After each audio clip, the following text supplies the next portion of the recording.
Yes, yes, yes. What's up, everybody? Welcome back to Friday with Friends. It's your boy, brother guy. We are back again with another recap of the weekend's combat sports. We had UFC 330. Absolutely amazing performances everywhere on that fight card. We also have one Fight Night 46 to get through, as well as one Friday Fights 166. As always, like, comment, share, subscribe. Everybody get involved in the banter. Check our Discord server. The link is in the live chat as well as the description box. We are going to go through these fights, like I said.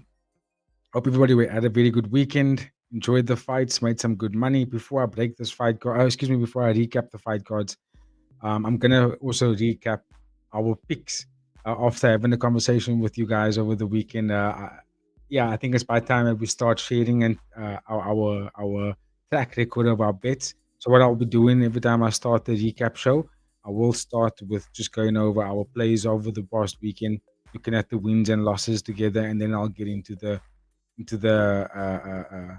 reactions of the fight. So I'm gonna remove myself and bring up our bet slips that we had over the weekend. Starting with as you can see there's quite a few bet slips that we had cooked up over the weekend. I'm sure you guys have seen more than this, but this is something new for me to do. New to betting and new to sharing, new to sharing these bet slips. Anyway, so what we had for this is a two-legger for one Friday fights, and we had Denkri Ankrai beating Abdesemi Rechnimi, which he did. Now 44 really well, and then Nongfa Sai versus Zainab Zintintas. We had that fight going the distance, and that was just over W money, and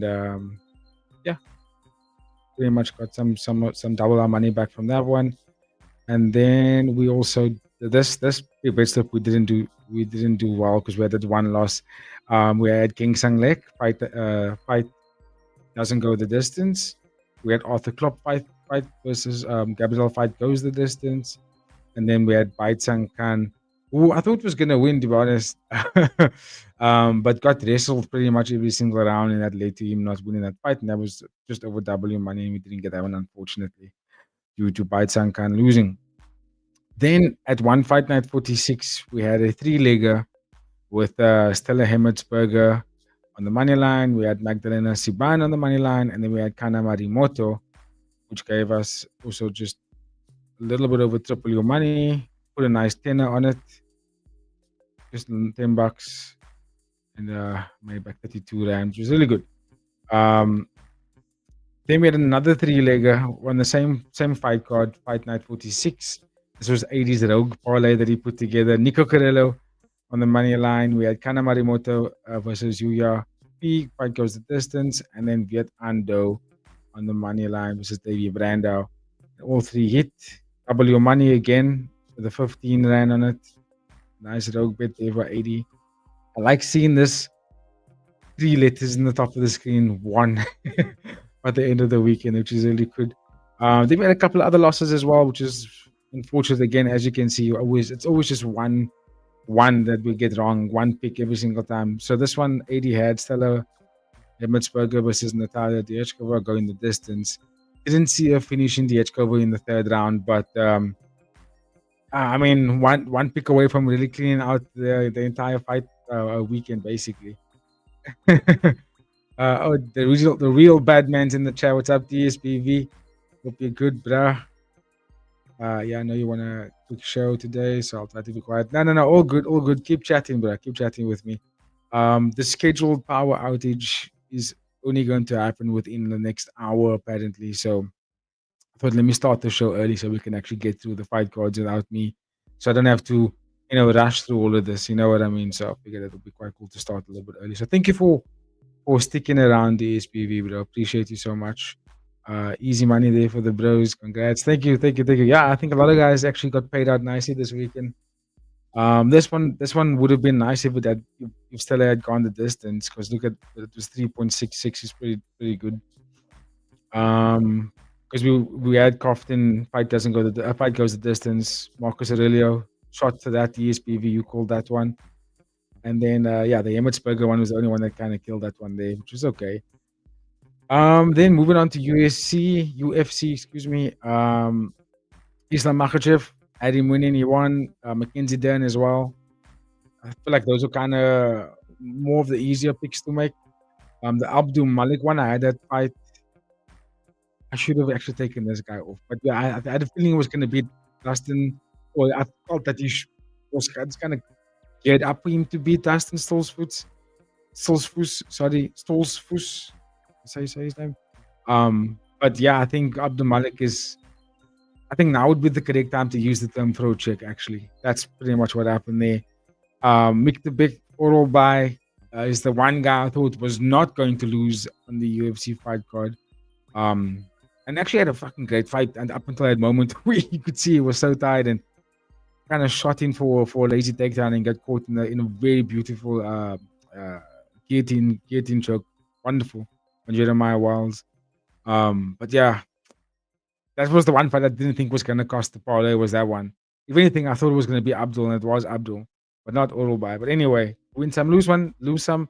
At least this weekend, by the end of the week, we actually won a lot more than we lost. And like AD said in our Discord, a profitable weekend for us. I'm very excited about that. Very, very happy. Looking forward to attacking this new week of combat sports with some good money to make and play with. Had another three-legger. I think this was the one that I put together. It was a props parlay. I had all these fights not going the distance. Jeremiah Wiles, Itza Barbosa, and Mansour Abdul Malik's fight. That was also 2.91, so just under triple our money. Well, pretty much triple our money again. So yeah, won a couple of plays. Unfortunately, this one didn't hit the Mackenzie Dern by KO or TKO. Would have been crazy if she had gotten that. And like there was a likelihood, but we're gonna get into the fights now. We're gonna recap the fights and we'll talk about how these things play out and what are our thoughts for the aftermath. So get in the comment section. Let me know your guys' thoughts on the fight card. We're gonna start with the UFC. We have to, because obviously it was an amazing fight card. We had 2 title fights. We have to go there first. So let me get it on screen. In the meantime, you guys can let me know in the comment section while you are liking, subscribing. Let me know in the comment section just your overall general thoughts on that main event of UFC 330 between Islam Makhachev versus Ian Gary, where he went on not only defend the welterweight title for the first time, but also to extend his active win streak as the longest in the UFC of all time. Amazing stuff, just absolutely amazing stuff. You guys know where my thoughts are. I'm not going to get into that about unpacking the. I think that's a podcast for another time where we unpack. We kind of put the conversation of GOAT and sort of put their careers under a very deep microscope. Where we can really unpack it. I think that's a conversation for another episode. I can start that maybe a live for that another time. But today we're going to talk about the results over the weekend. So Islam Makhachev and Ian Gary, a lot to take away from this fight from both fighters, in the performances in particular. And I'm going to start with Ian Gary. Right? He lost. Start with Ian Gary. Firstly, I actually quite liked the way that he fought. I wish that he had a little bit more. The word that was used around everyone else's podcast was the killer instinct. If you had the killer instinct, yo, Adrian, what's up, bro? Early start. Yes. I forgot to send you a message. I started the pod early just because of that power outage announcement here in the Berg Life. So I figured I don't want to start at 9 o'clock and then halfway through the stream everything just shuts off, and then you know what I mean. There you go. So I figured let me start a bit earlier, so at least I can get through at least three quarters of the fights. I'm not going to spend a lot of time on the Friday fights card, to be honest with you, because it was a bit of a mare card. Even though we did hit a parlay there, I'm not gonna spend a lot of time on that. I'm gonna spend most of my time with the UFC and the Fight Night 46 cards, because those are the ones that have the premium fights on. And more to talk about. So yeah, AD, I'm using my personal account. I'll just send you an invitation link here, and you can just join if you can. But you don't have to. You don't have to do control room. You can just join if you can. Let me send it to you on Discord. All right, let's get into it. What are you saying here, DSP? I saw some pundits saying Ian won. While I hate that kind of Pakistani style, I can't say I agree. Islam won. Yeah. Who said Ian won? And I wonder who said that because yeah, I don't think Ian won at all. Perhaps one round if you're being kind, but I don't think he won. Fight. Excuse me. I would like to hear your thoughts on Wan Chanoi. But wasn't sure about that decision. Yeah, we'll get into it. We'll get into it for sure. MMA Guru and them. Okay, yeah, I think MMA Guru. Oh yes, I think I saw on that full mount MMA. They brought up the MMA Guru's thoughts on it. Yeah, look, honestly, as much as I also don't like fully like the Dagestani wrestling style and their game and stuff. Look, it works. It's effective. It throws up to the ones who are losing to make a difference to win and to reverse that and to reverse those fight styles. But yeah, Ian Gary didn't do enough. And to be honest with you, I felt that I actually agree with Dana White here. I felt that if Ian Gary actually committed to like finishing the fight, you would have gotten taken down. Fine, fair enough. You were taken down anyway. But if you had just tried and committed to really put in the nail, just like landing something hard on Makhachev in that later rounds, the fight may have looked different. Maybe, just ever so maybe, because Islam, Islam fought a phenomenal fight in terms of his intelligence and how he sort of navigated each round. You know what I mean? I thought that's what made him win the fight. To me, he didn't really put a lot of damage on him outside of the head kick. Some okay boxing here and there, a couple of jabs. Didn't do a lot of damage with the wrestling. So it's mainly that kick when they were striking. Not a lot of strikes were thrown per round. It was very, very. I liked what Mighty Mouse did. He actually did the mathematics on it, and I think it was somewhere around 5 to 6 strikes thrown per round, significantly, which is okay, but not enough. Ian's body kick was really good. His knee stomps was really good. But again, it wasn't enough. It was doing enough to sort of force Islam to do a lot to stay in control of the fight. I mean, there was moments he was wrestling heavily to not take enough damage. But I think for the most part, Ian took too long to fire. There was a couple of moments in round 3, a little bit of round 4, where Ian just took up the center of the octagon, stood still, didn't chase Makhachev, didn't press Makhachev up, or nor did he go backwards. Just stood there and sort of waited for Islam just to come in. Let's just try and fight in this pocket. And it was kind of cool because it kind of froze Islam up a little bit to, how do I go forward? Now, he even said it himself in the post-fight conference. It was like, it's difficult to fight when someone just stands there or if they just back up. But I agree with what you say in DSPV. Ian doesn't really risk himself getting finished in any fight. And that's why, yeah, he didn't take enough risks. I completely agree with you. And this is a problem. This is a problem I find a lot of the guys was trying to beat the let's call it the Magomedov wrestling, right? Let's just call it that for a moment. When all these guys, because they put out the stats where it said 109 wins to 10 losses of all time of their gym, which is crazy, right? That's an outstanding number. But when I've been watching a lot of these guys fight and coming into the UFC, out of the UFC, and moving on, and I've noticed that a lot of the opponents that fight against that region of fighters fight them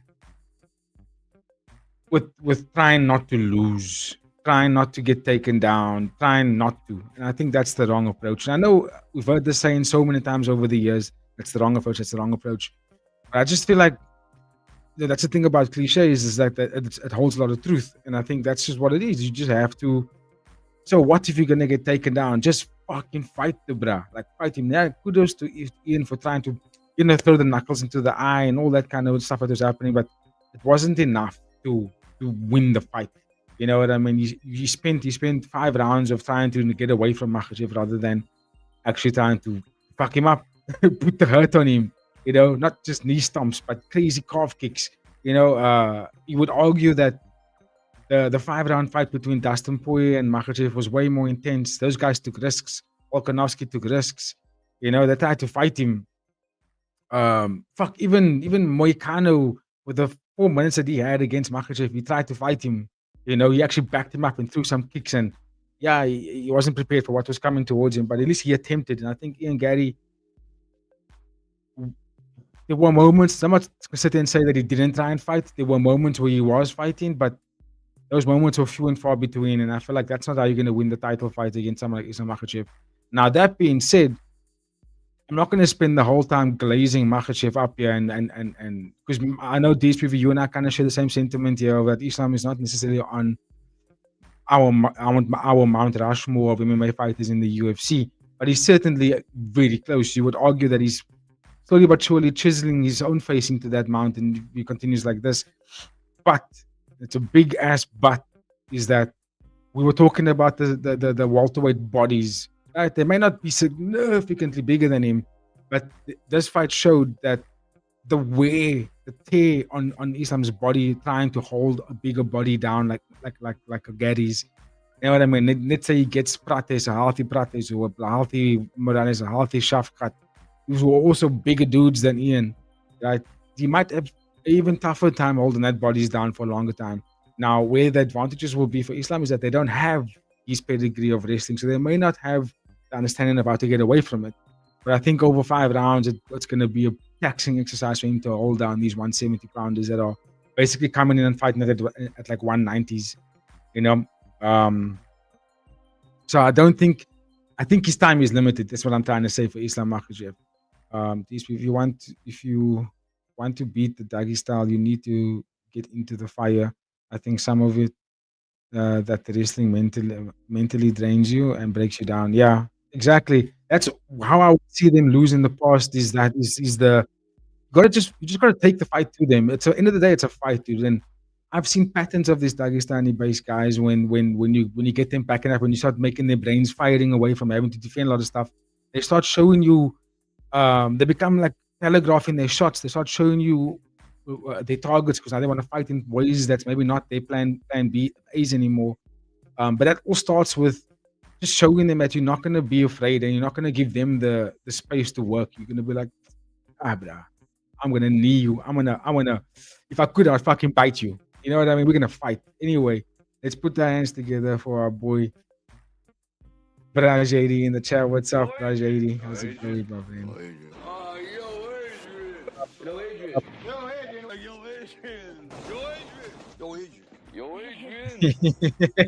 We did it.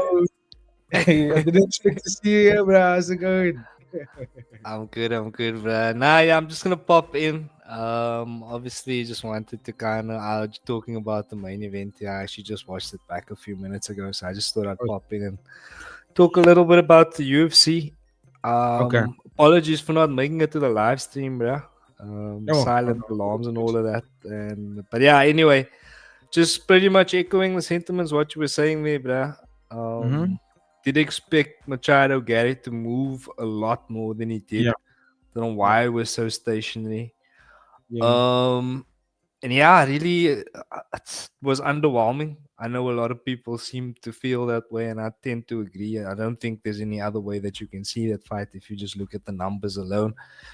So yeah, a bit disappointed in Machado Gary's performance. Like I was saying, I really thought he did have the tools to get it done against the style of Islam Makhachev, but just didn't execute the way I expected him to. I expected him to use the footwork a lot more, and it seemed like he did kind of accept position a lot.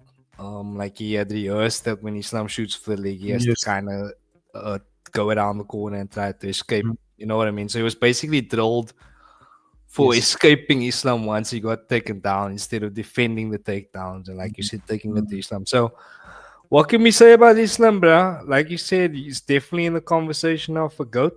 Whether you think it is, it's up to you. But yeah, fair play to the man. And yeah, who's next now, bro? It's a good question. Well, before we get into who's next, I just wanted to say something else onto that with Islam's performance. Again, there were signs in this fight of how difficult it was for him to hold down a bigger body like that, right? And yes, that's exactly what Ian Gary was doing. He was trying to just get away from him the whole time, rather than doing. I think it was the Mighty Mouse that said this. If you look at how Sean Strickland fought against Khamzat Chimaev, right? He didn't only just defend the takedowns; he made him pay for them. and he made him hesitate to want to do it again by walking him backwards and punching him and deeping him and elbowing him and making him realize that, hey, it's not going to be a free game. You can't just shoot from my leg like that. That's not, like, what do you think this is? You know what I mean? I'm not like the other guys who scared when they see the Chiefs and the Miefs and the Chiefs. You know, they're like, no, bruh, you man, we're gonna fight each other. And I think that's what you need to do. You need to put them on the heels and make them be aware. But then, yes, if you're gonna take me down, we're gonna scramble fucking hard. I'm gonna get back up to my feet. I'm gonna hit you for it. If Islam comes that close, man, you taking elbows to the ears, to the back of the napes. I'm gonna do whatever I can in the most ugly fashion to really make you understand that it's not gonna be a comfortable space for you to do this. It's not comfortable. You know what I mean? And you didn't do anything like it. Yeah. And I think you mentioned earlier, and I see DSPV in the chat. Yo, what up, bro?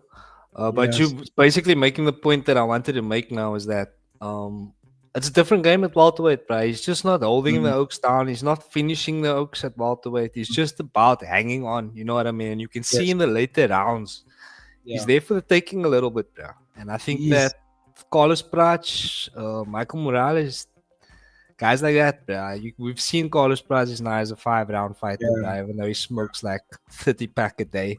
He can fight 5 rounds, bro. And I think if he can get Islam to the later rounds, I mean, fair enough, we haven't really seen his takedown defense tested that much. But I think Islam is showing vulnerability at welterweight. That's the kind of point I'm trying to make. Because he looked invincible at lightweight, bro. Absolutely like impeccable. He was finishing top level fighters, top bros of the division. And now he's just about like scathing by decisions. So it's gonna be interesting to see his future at welterweight. But he is looking a bit more vulnerable than he has been in previous times.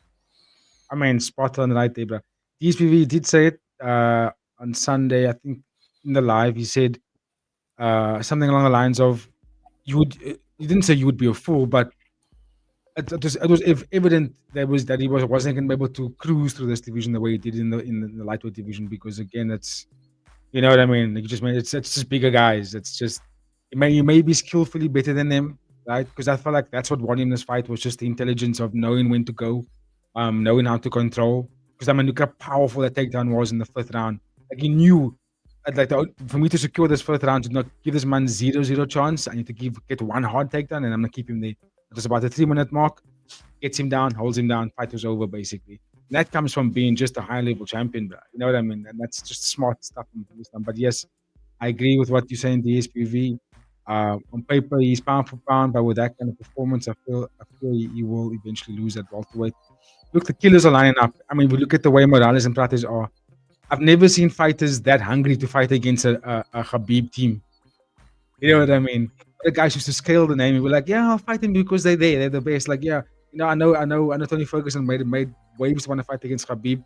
But the way Prates and Morales are looking, they're like licking their lips at this fight. Like, give me that, bro. I want to take Makhachev out.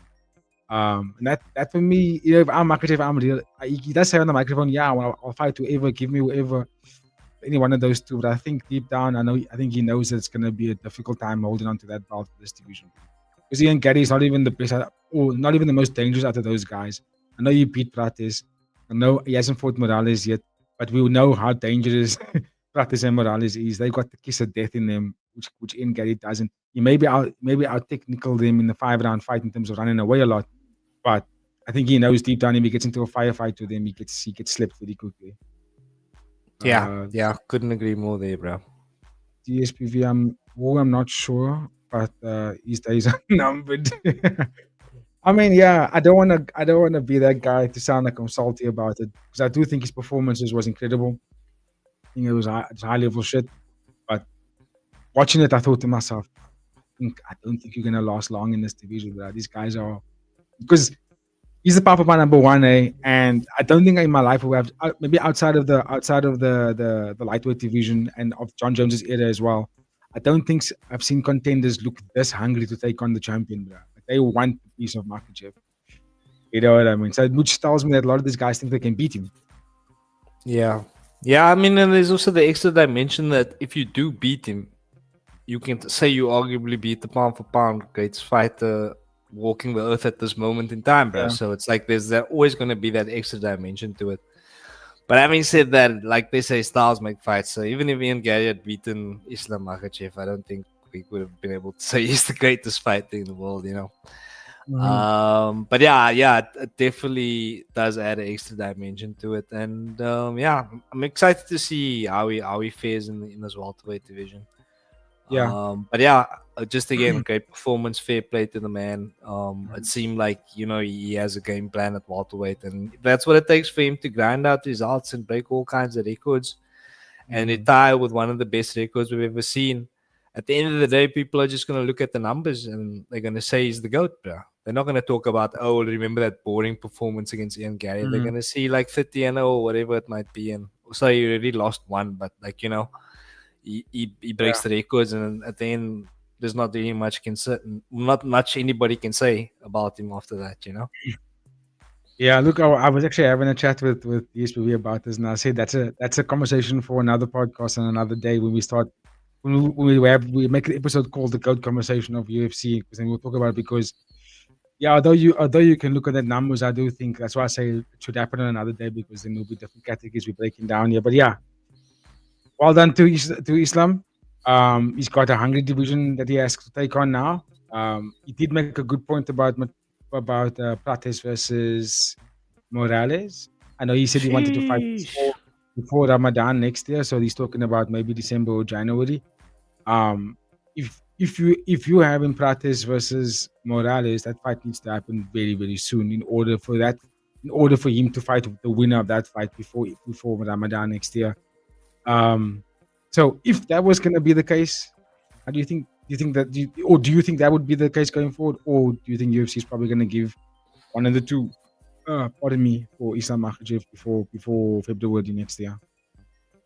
Look, arguably, I think both of them have done enough to earn a title shot. But I think from a fan's point of view, bro, I would love to see that fight go down. The two of them. That's just a striker's dream, bro. Yeah, and know that somebody has to go to sleep there, bro. So, like from neutral and from a fan's point of view, I'd love to see that fight, honestly. So, yeah, let's go for that, bro.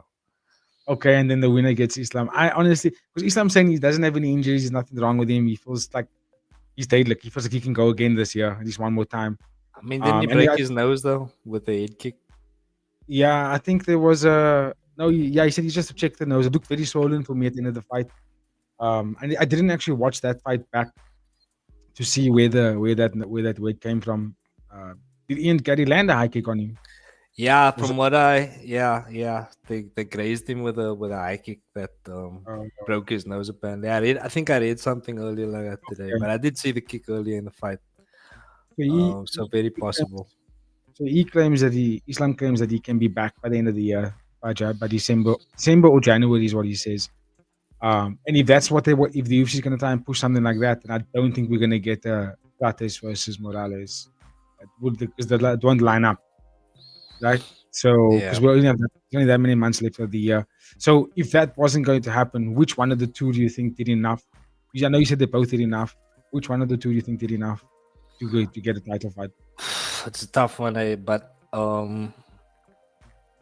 it's a very tough one because I think for either one it would be unfair for them not to get a title shot. But I would have to say, based on the resume and after the performance against JDM, it's got to be Carlos Prates, bro. Yeah, that's a former champ that he did that too, bro. And that was an assault, my brother. That was assault, bro. Islam couldn't do that.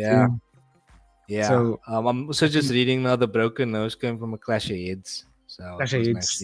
Yeah. There we go. Prates is the money fight. I think Prates is the money fight, but he's also the worthy opponent. Like he said, he just said he fought against the former champ in the division very recently as well, and executed a brilliant fight against him. Difficult to watch. I know, but it was painful. Yeah, it was painful. Bad. It was bad, bro. I know Morales, like on the highlight packages, is like, yo, this is the guy that needs to go in there and fight him, right? Spider-Man. But for me, it didn't go through enough of the resume yet to get of the division to get there. Like, yeah, you beat Sean Brady. But Sean Brady didn't even get past Bilal. So yeah, Sean Brady got TKO'd by Bilal, bro. So I think Morales needs to maybe get like a JDM first, I know Brady's getting Bonfim.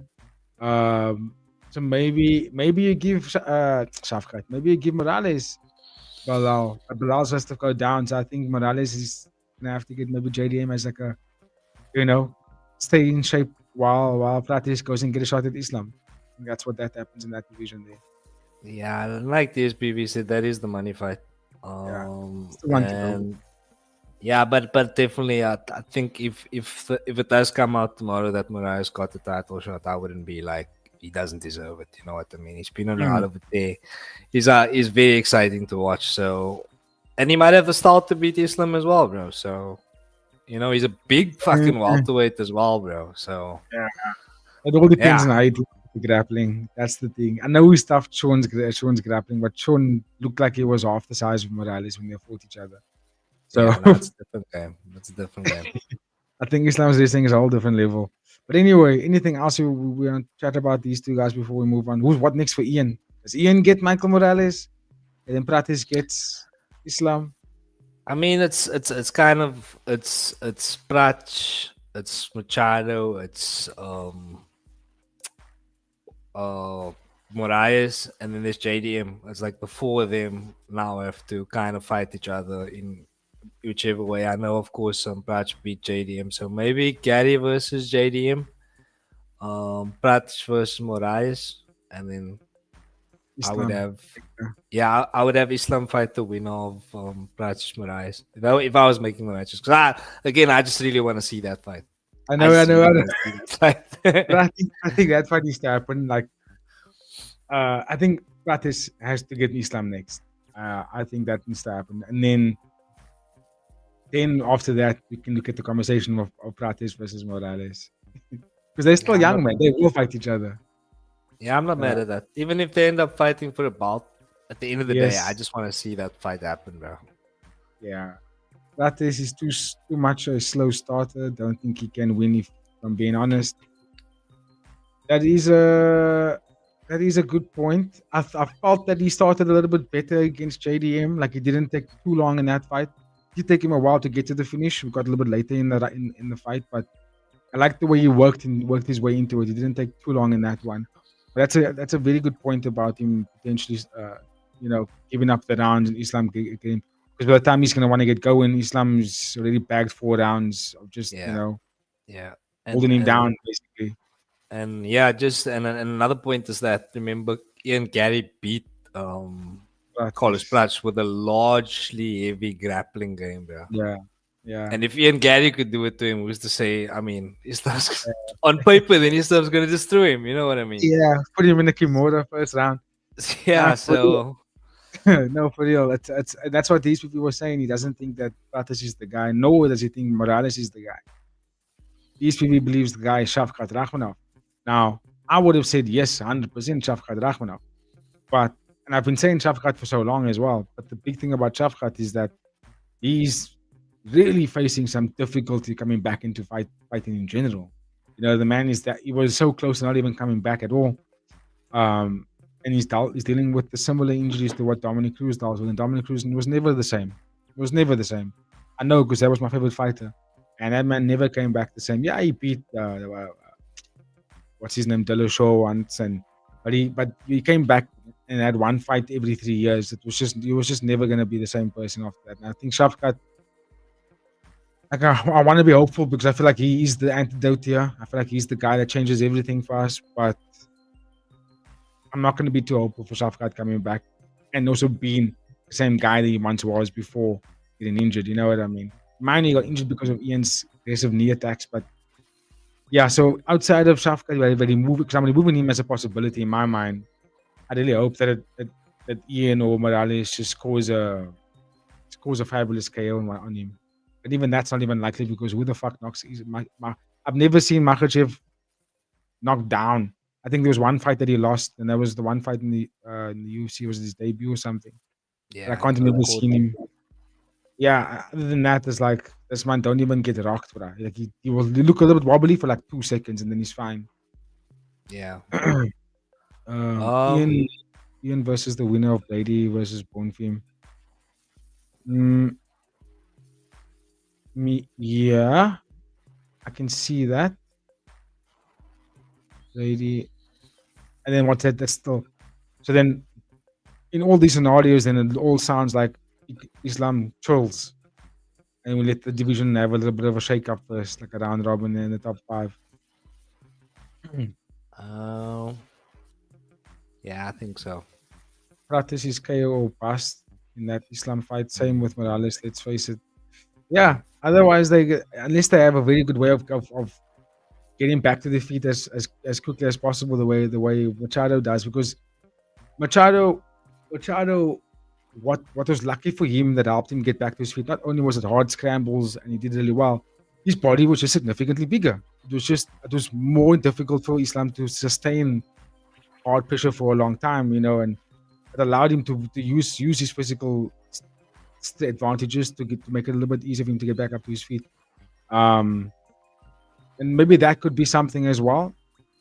So, like, I don't know what Morales looks like past the first round. Firstly, Pratis, we know Pratis can go 5 rounds and potentially get something in the 8 rounds, because we know Islam does get tired after that 3rd round, holding down these big guys. Doesn't mean he can't still take you down in the 4th round, but he does significantly become slower and weaker at doing that. So I don't want to completely count out a lot of avenues. I'll be back in 10 minutes. Easy DSP. I don't want to completely count out too much of the possible avenues for these guys. I think it's not only just KO and bust. I think, especially Prates, I think he's shown us now that he does have the stamina to go the 5 rounds comfortably and still be very dangerous doing it.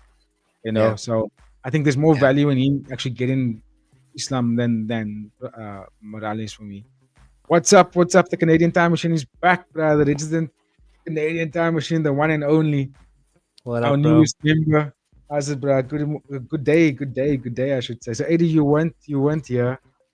You saw him on the Fight Night event. Canadian Time Machine was dropping a bunch of supers and just blew us up, bro. Just made the whole show massive, right? He comes back for the UFC. Many thanks, bro. And does it again, bro. Just starts dropping a bunch of supers, and I'm like, who is this guy? Why are you so cool, bro? What's happening? But welcome investors, bro. Welcome back to Canadian Time Machine. Appreciate you, bro. We actually spent now 40 minutes only talking about the main event. And we got Kai in the chat. What's up, Kai? What up, How's it Kai? going, bro? Hope you're good. Just a reminder, guys, Kai does have a Telegram channel where he's basically giving away free money as well. So have a look. I'm going to put the link of his Telegram channel into our videos as well, and in the Discord. How was the last card for you? The last card. Which card, Kai? Are you talking about the UFC? Which one? Your fight nights? We still. Sorry, BG. Just breaking news here. There is not going to be a power outage tonight. Confirmed by the city of Cape Town. Okay. Let's. Should I hit the breaking news? I don't think I got It's fine, but I don't worry about it. Just so you know, we don't have to rush. So yeah. Okay. Perfect. Okay, both cards. Actually enjoyed them. I think out of all the fight cards that I watched over the weekend, I think the Friday fights one was probably the least fun one to watch. But I really enjoyed Fight Night 46 for one, and I really enjoyed this UFC card as well. That was absolutely amazing. Watching all those fights. But yeah, Islam, congratulations, doing the things, becoming everybody's goats. I still think your time is ticking in that division. I'll be honest with you. I still think his time is ticking there. But yeah, for now, he deserves all the flowers, bro. For Ian McGarry now. Ian McGarry. What's your thoughts before we move on, Eddie? Because we said we got some guys in the chat as well. What's your thoughts on the sort of cordial energy that Ian Gary was showing in the fight? Of taking his hand, gassing him up in between the rounds, gassing him up after the rounds, gassing Islam up pre-fight as well. A lot of guys seem to hate it. Dana White hates it. Islam didn't seem to like it. He's a bit confused by it as well. What's your thoughts of that? Honestly, I was actually thinking about it, and I'm kind of like in two minds about it, because number one, it's like I feel like that level of respect in a business that kind of demands you to be hostile towards your opponent in order to sell tickets. It doesn't go down well with fans, and kind of seems a little bit out of place at times, and it seems a bit I would say pretentious and a little bit fake at times. So yeah, I can see why people hate him and stuff, but at the end of the day, maybe he just is a legitimately good guy, and Yeah. he's a bit strange and he has a few strange takes, bro, but he does seem to be a legitimately nice guy. So I can't call it. I don't know where it's coming from. So Yeah. if it's coming from a genuine place of that's who he is and he's just kind of being himself, then fine. But if he's putting on a show, then I'm Yeah. not with that shit. Yeah, then fuck that, bro. You might as well just try and be a heel and make the fight more entertaining for us than try and put on a show of being a nice guy and Yeah. then, put on these kinds of performances. Yeah. Yeah. Yeah. No, I'm inclined to agree. I think Dan Hardy was saying it, and he said it feels a little bit performative for him, but he says it's like that doesn't mean that it is performative. You know, at the end of the day, that's just an observation. It doesn't mean it is the reality or the truth. At the end of the day, Mm. that's his actions. How it makes us feel is on us.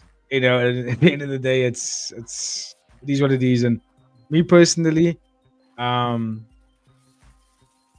I don't mind it. I just don't want to see some laughing and hugging and be like, "Ha, that was cool." Clap hands and then go back. I don't want to see that. Yeah. You know what I mean? I don't mind. I don't mind like tapping the fist at the beginning of each round when say, "Let's go," and then we get back into it. You know what I mean? That's fine. Yeah. But There's a place for that respect afterwards, bro. exactly. You And I know what I think mean? You don't have to overgas your opponent before you fight him. yeah, you don't necessarily have to do that. I think that was also for me personally a little bit of a tactic, perhaps, because it's like, oh, you guys make him the pump number one. He's the best. He's the best. The best. Now, if I beat him, then what? Yeah, You know what I mean? I exactly. think that's kind of the Exactly. angle you were trying to go with, in my opinion, by Mm. overgassing him and a little bit of being respectful, because at the end of the day, he's taking on the guy who, let's be frank, a lot of guys feel like they can't beat him. You can't You argue know? with the numbers, bro. Yeah. Yeah, Yeah. for sure. For sure. Canadian Time Machine was a great card, but I thought Islam would have tapped him. Same with Dern. You would feel like that would be the case, you know. I didn't think about Islam tapping him, maybe, but I did feel Islam would bag at least four of the rounds for me personally. I felt like that's what he would have done there. Um, I didn't see a finish for that fight realistically. I won 60 on Neil and 54 on off Islam. Let's go, let's go. That's all last weekend, but I ain't mad. Huh? I'm gonna put it on this next card and be scary. But it's scary. I got to do some studying for these fight nights. Absolutely, bro. We're get in the Discord, the Canadian Time Machine. The link is there. And then yeah, we chat about it, my friend. We chat about these fights. We chat to you myself offline as well. You know, about the fights coming up and share some thoughts on them. I'm doing my tape study tomorrow, actually. Right, Eddie, I think let's move on to the co-main event. We had another title defense. Both to win their first title defenses on the night, Mackenzie Dern and Islam Makhachev successfully. So Mackenzie Dern took on Dean Thomas's fighter. We'll get on Dean Thomas in a moment. Julian Robertson. And this was a 5 round, pretty much very much a 5 round grueling fight between the two of them, and a really entertaining fight as well. I like the back and forth nature. I did feel that for the most part, Mackenzie Dern did win the fight. I thought she won the most exchanges. I think the biggest difficulty for Mackenzie in this fight for me was fighting her own gas tank. I feel like you could see in the later rounds, especially when we got to like mid round three, going into the fourth and fifth, you could see that it was more about Mackenzie managing herself and not taking serious damage, also not overexerting the point where she can't actually survive the remainder of the fight. Because I also felt at that point she did so much by winning those first 3 rounds. I felt Jillian needed to actually get at least 2 10-8s or potential finish at the very most. You know what I mean? To win this fight. I don't know if you watched this one. I know you weren't in the live, 80, but yeah, I thought Mackenzie Dern did fantastic work. Boxing was obviously going to be the better between the two of them. The grappling, I felt Mackenzie had the bigger threat there because she loves to roll. So let's look for submission threats. She played for a couple of arm bars. She looked for necks. She isn't really a ground and pound kind of fighter. When they're on the feet, she was winning those exchanges with better boxing. I felt Julian Robertson never let herself go. Even the moment where she reversed Mackenzie Dern and got on top, she was looking to find posture and then look for big ground and pound shots. And Mackenzie was doing a very good job at sort of nullifying that by scooting hips and looking for limbs.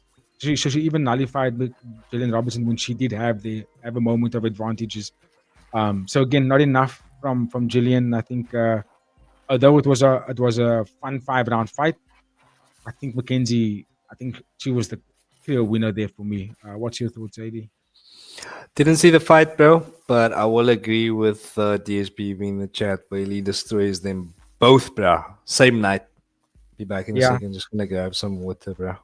Okay, easy. Yeah, no, I completely. I completely agree with you guys. I think Whaley destroys them both, destroys Dern as well. But where is Whaley? And what is she doing right now? And it's like she took some time off, and I'm hoping that she comes back. You know what I mean? Because if we're looking at the division of the strawweights right now, it's even Mackenzie Dern herself at the press conference wasn't really like, who's next? I know Yan Shanan's got a fight coming up, I think next week, if I'm not mistaken. Obviously Janda Roba is not going to be fighting for a title anytime soon. I think she might be even looking closer to retiring rather than fighting anytime soon. Did Mackenzie Dern fight against Tatiana Suarez? I know Fatima Klein is there as well. I know Alexa Tainada just want to fight. These are all like next in line, but like if you're looking at those names, like who do we think really gives her issues? Perhaps Tatiana Suarez is one of them. I think is at the moment the closest to maybe doing it. I think Fatima Klein in a year or two would be the next in line to maybe hold that belt. Shanan's fighting against Denise Gomez. Not a lot of names stand out there where you think, oh, they actually are you back? I was just going through the rankings now of the women's strawweight division, talking about who does Mackenzie Dern fight next, because we all kind of can agree that Zhang Weili, gets the belt back when she comes back, or if she comes back. But I'm not too sure what the status is of her right now, right?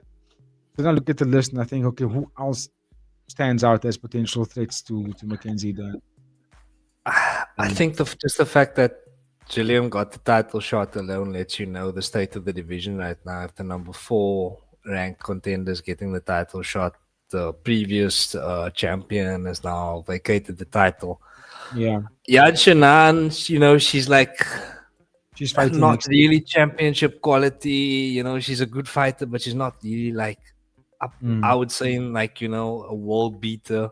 Same with Verna Janda Roba. Tatiana Suarez has been underwhelming recently. So this division's open for anyone who can really just put their hand up and say they want it. Really, I think whoever can really just like grab it by the scruff of the neck and take it there, because Mackenzie Dern is very beatable, bro. Striking has improved a lot, but like I'm still not. I mean, after this fight, I'd have to watch it back because you say she did quite well on the feet. She fought really well, yeah. And in the previous fight as well, she showed very noticeable improvements on the feet. Yes. But having said that, in the previous fight, I wasn't quite convinced. I'll definitely have to watch this fight to like give an ultimate verdict on it. But I still think she's very beatable, bro. And again, like DSPV says, bro, they hate to see Whaley coming back to this division. Oh yeah, they will hate to see Whaley coming back to this division, bro. Yeah, they don't want to see that. That's for sure. And it's mad that Whaley went down a weight. No, she went up a weight. Flyweight's heavier, right? Yeah, flyweight is the weight. Yeah. So she went up in weight. Sorry.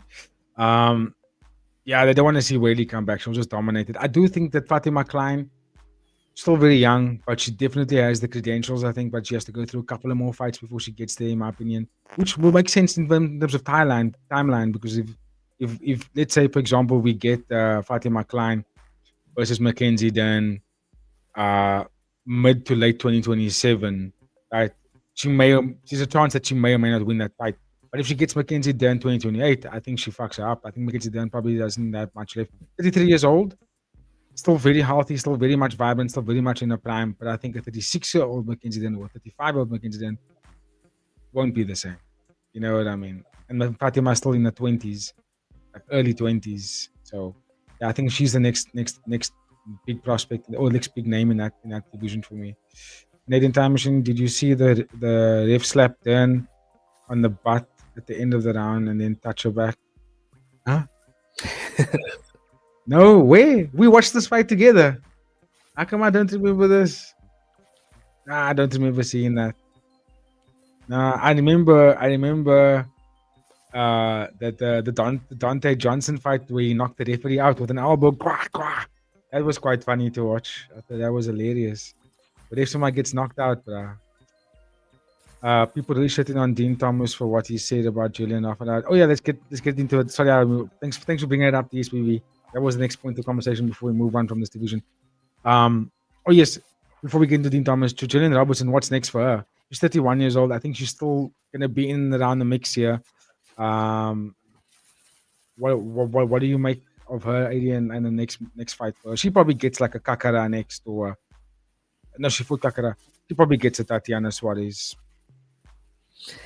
Yeah, like I said, bro, that top 5 is very much open. So they could all fight each other. But why not give a Klein, bro?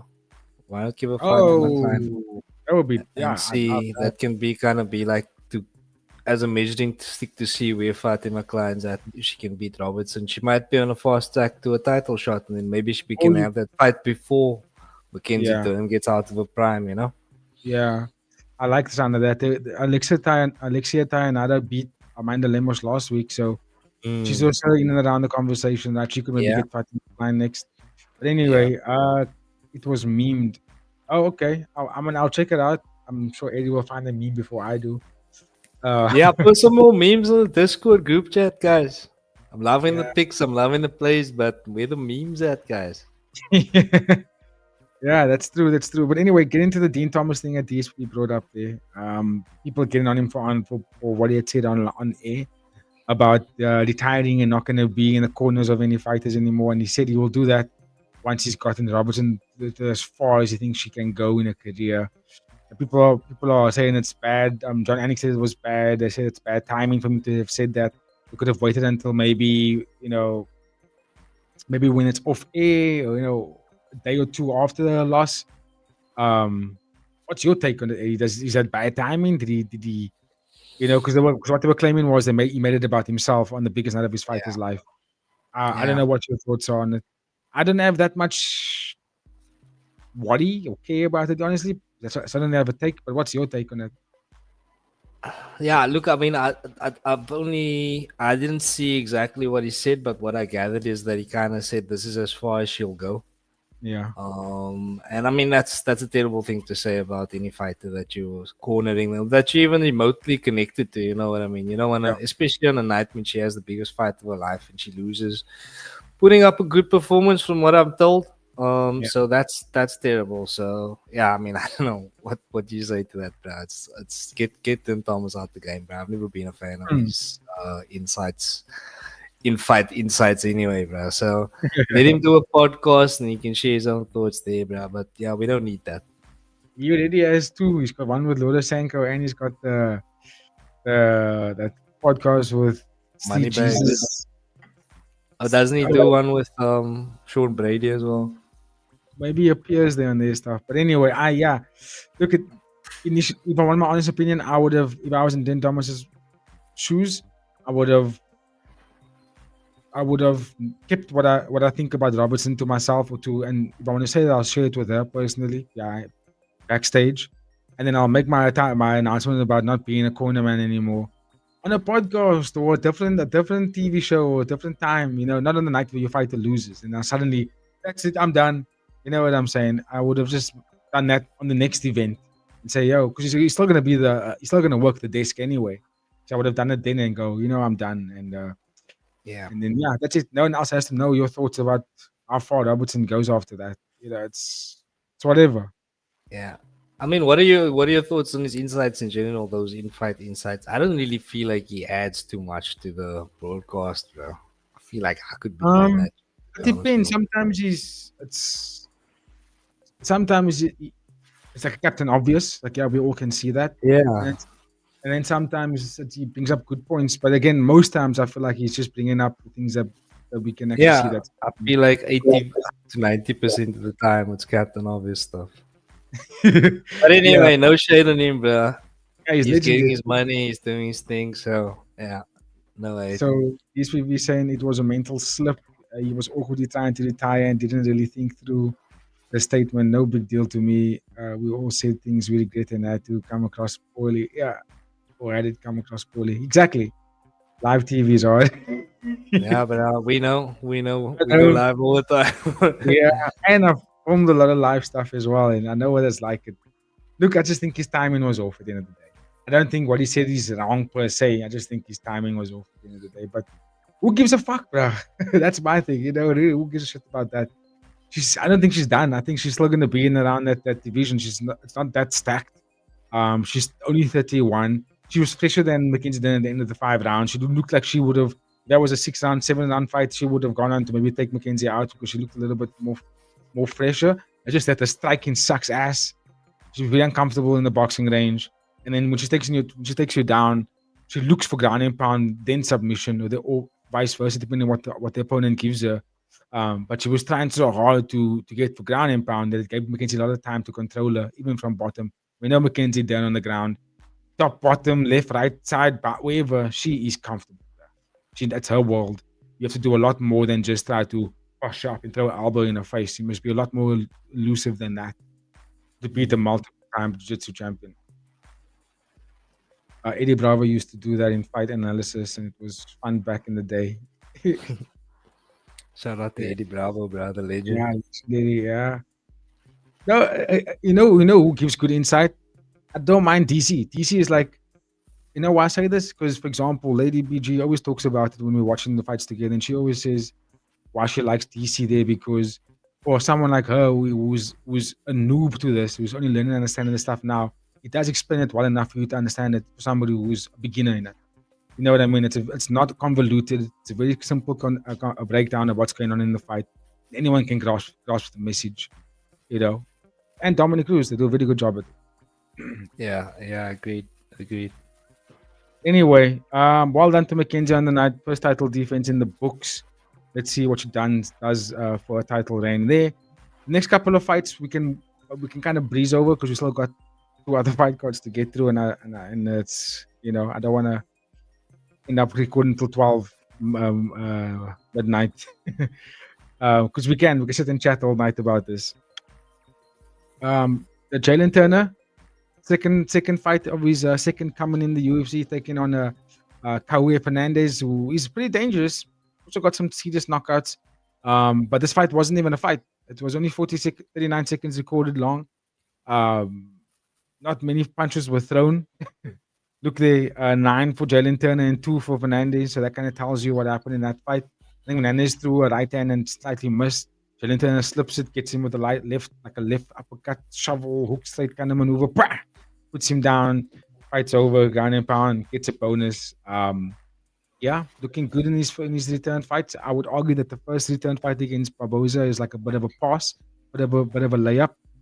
This fight, you would say it was more of a threat for him. I know some guys were going with Fernandes in their pick. I think even Ken Florian went with Fernandes as well in this fight, which is strange. But yeah, Jalen Turner turned up and looked good, bro. Do you have any thoughts? I don't know if you watched it. Yeah, I did see the finish, but like I think you pretty much explained it perfectly, bro. Not too much more I can say about that. It was fair play to Jalen Turner. Let's see if he can go on a run, and maybe next opponent he can fight a ranked fighter. Absolutely, I think it's mad that he still makes a lightweight division, such a big guy. Yeah, I think give him a ranked guy. I see the media rankings as fighters like Aaron Pico and Miguel Delgado and Johannes Brito in number 13, 14, and 15. Maybe give him one of them, or Steve Garcia, or even sorry, I'm looking at that's the wrong way. Yeah, that's the featherweight. Sorry, we have Grant Dawson, Tofik Musayev, and Rafa Faziv in 13, 14, 15.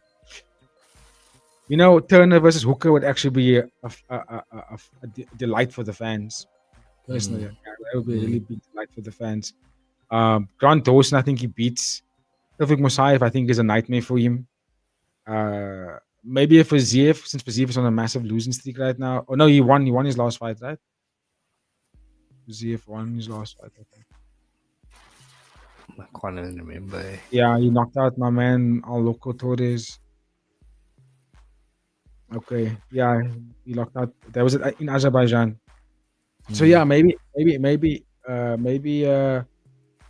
Yeah, maybe a Musayev, excuse me, a Dawson or Faziev, or maybe even gets Manuel Torres since Manuel Torres is on a loss. And again, it'll be a slight delight. Yeah, I think Grant Dawson or Tawfiq Musayev. Wow, Musayev Murim. Because Fazir for me, I think yeah, even though he's been a bit inconsistent. I mean, he's what 2-1 in his last three. Mm. Only losing to Mauricio Rufi. But he's only fought the top brass of the division, bro, and he's come quite good. So I'd still want to see Fazir fighting up because I think he has a lot to offer the division. Love to see him fight Dan Hooker. So Give yeah, him Tom Nolan. This Tom yeah. Nolan guy's five, six I don't fight wins. even. He's I right don't there at number 11. Yeah, I've never seen this man fight in my life, bro. He's on a good streak, but it's a bunch of nobodies, man. But anyway, thanks a lot, the Canadian Time Machine, for letting everybody know to hit the like button. Appreciate you so much, my friend. Like and subscribe, guys. We are up to 12 likes. Whoa, that's shocking. It's good But for a thank you. Monday. Yeah, even the UFC stream, but I was on 24 likes. All thanks to this Angel sent here, the Canadian Time Machine. Much love, my friend. Much love. But yeah, I think Jalen Turner definitely is going to get a good fight going forward. I like. I'm not sure if you watched the press post fight conference. They asked him about a BMF fight, and then he was like, "Oh, hold on. Charles got the belt," and he was like, "You can see the look on his face of like, damn, not Charles."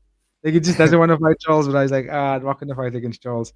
So it's kind of why I'm bringing it up is because it's making me think that I don't think Jalen Turner is fighting for any titles. I think he's coming back because he wants to fight for himself again, or at least start his life over like this, and not fight for other people, fight for himself.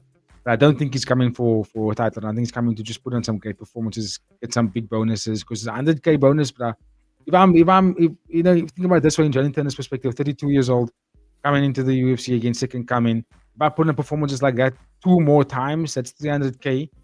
You know what I mean? It's like pretty decent money, bro. You know what I Can't live in mean? South Africa, bro. Live like a king. Come live in South Africa, you're fine. But anyway, enough of the waffling. I met Tim Thomas at an expo. He's very nice. Uh, this was just after the Ricardo my yoga, the Ricardo my yoga stuff. What happened there? I think I remember that. Names does sound a little bit familiar, but I think I remember what happened there. Then in Time Machine, I didn't bet on Turner, to be honest. It was everyone picked Fernandez, and I had a pretty bad feeling about Fernandez. Yeah, I don't know why everybody went with Fernandez there.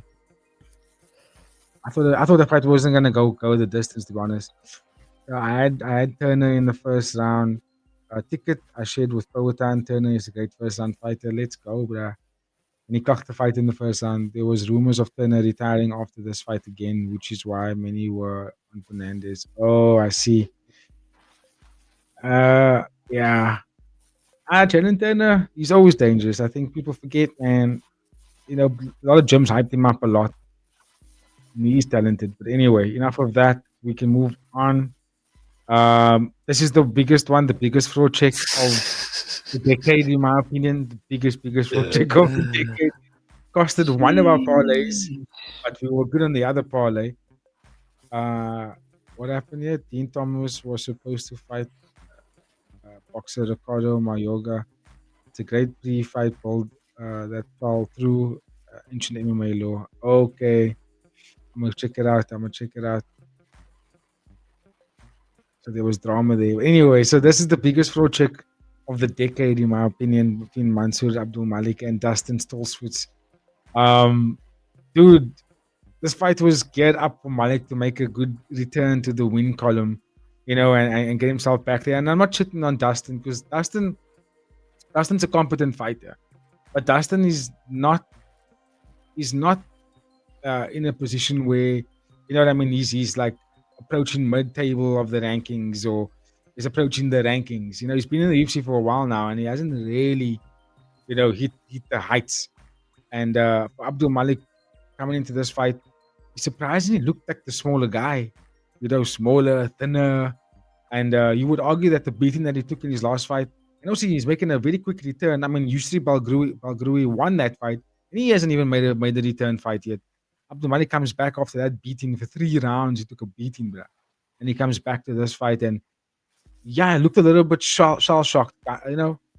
Scared to let the gun go. We did check Dustin in the first round with a couple of right hands, but not enough. Dustin took them like a champ, and arguably actually still had a good round. He may have lost the round, but he had a good round. He actually took him down at the end of the round, and Mansoor looked really gassed. And then when the second round started, Dustin suddenly fought a different fight. Like he took it to Malik, went forward, and just basically warned him, eventually getting him down to the ground, found the rear naked choke and tapped him out. And it cost one of our parlays, but damn, I think I'm not even worried about that. I'm just telling you now, I think Mansoor Malik, this 2-fight lose streak is kind of like proving why I was saying this for so long about these other previous fights. Don't give this man fights where he can end it within the first round. He needs to struggle, man. It needs to be difficult for him to become a little bit better. And I think this fight is a big lesson for him. What's your thoughts, Adi? Yeah, exactly that. Mansoor Abdulmalik is always like one of those fighters you see when you look at the betting lines that he's an overwhelming favorite. So I've been monitoring him in terms of the lines, but like whenever I've watched him fight, I've never been like impressed, and I never thought that he justified the kind of lines that the bookmakers were giving him. Yeah. So he was never anyone that I was ever gonna bet on. And I think his last 2 fights have just proven that, especially this one, because I think this was, barring the Oralby fight, this was probably the upset of the night. Yeah. I think the Oralby fight, you can, Jeremiah Wells is, it's not that bad, but he shouldn't really be winning against Oralby at 39 years old. But anyway, so then DSPV seems to think that this is a career-ending fight for Malik.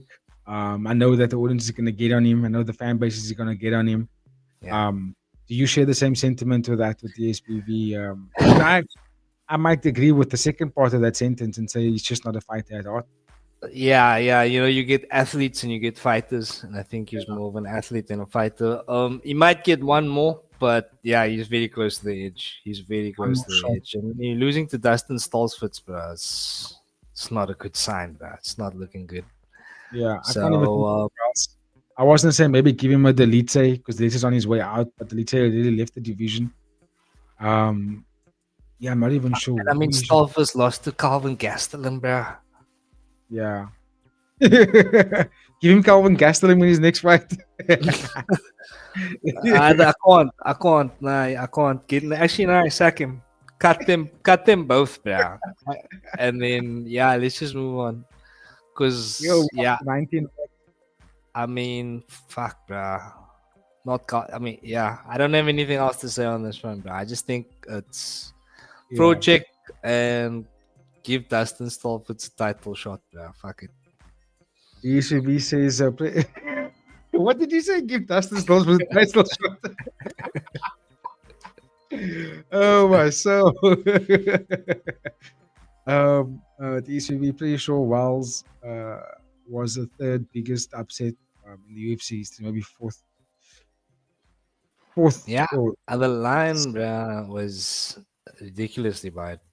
And that's just testament once again as to why I don't bet on those like overwhelming favorites, bro. I put them on parlays because they don't add much value, and something like it's a fight, bro. These things can always happen. Yeah, Dustin looked like he was like the big brother. If Malik gets another UFC fight, it's to job against the young gun. The UFC want to build. Yeah. Look, he's not in a good position after this. I think that's what we all can agree on here. He's not in a good position. I can't even think of who we should be getting next. I can't even think for Dustin either because I'm not excited to watch either of them really. I would say give too much about them, bro. Give Malik and Calvin Gastelum, and the loser gets sacked from the company, and the winner gets like a new 2-fight contract or some shit like that. Timber Bosa retires finally. I'm glad he done that because I don't want to see another legend just take ridiculous beatings. When you not even beating the guys that's not even ranked, and you hitting 40, close to 40. Like you should let that be the sign that you shouldn't be in there. I like what Gilbert Burns did after Morales slipped him. Like, you know what? I'm gonna become a manager. I'm done. Thank you. Cheers. I don't have to keep doing this anymore. You know what? He's younger than Barboza. So I just think that sometimes you must listen to the body. You don't have to prove to the guys anymore. You've got legendary status already. You don't have to prove much, bro. You know what I mean? The most will kicks in UFC history, bonuses and what and being around there for like so many generations of the sport already. I think he doesn't have to prove much. I'm happy that he's retiring after this fight because look, when I watched this fight, it was like I was a ticking time bomb until Rubovic finds the kill shot on him. You know what I mean? He was throwing will kicks and making the crowd go oi oi, let him do his spinning back kicks. But it's like it was all for show.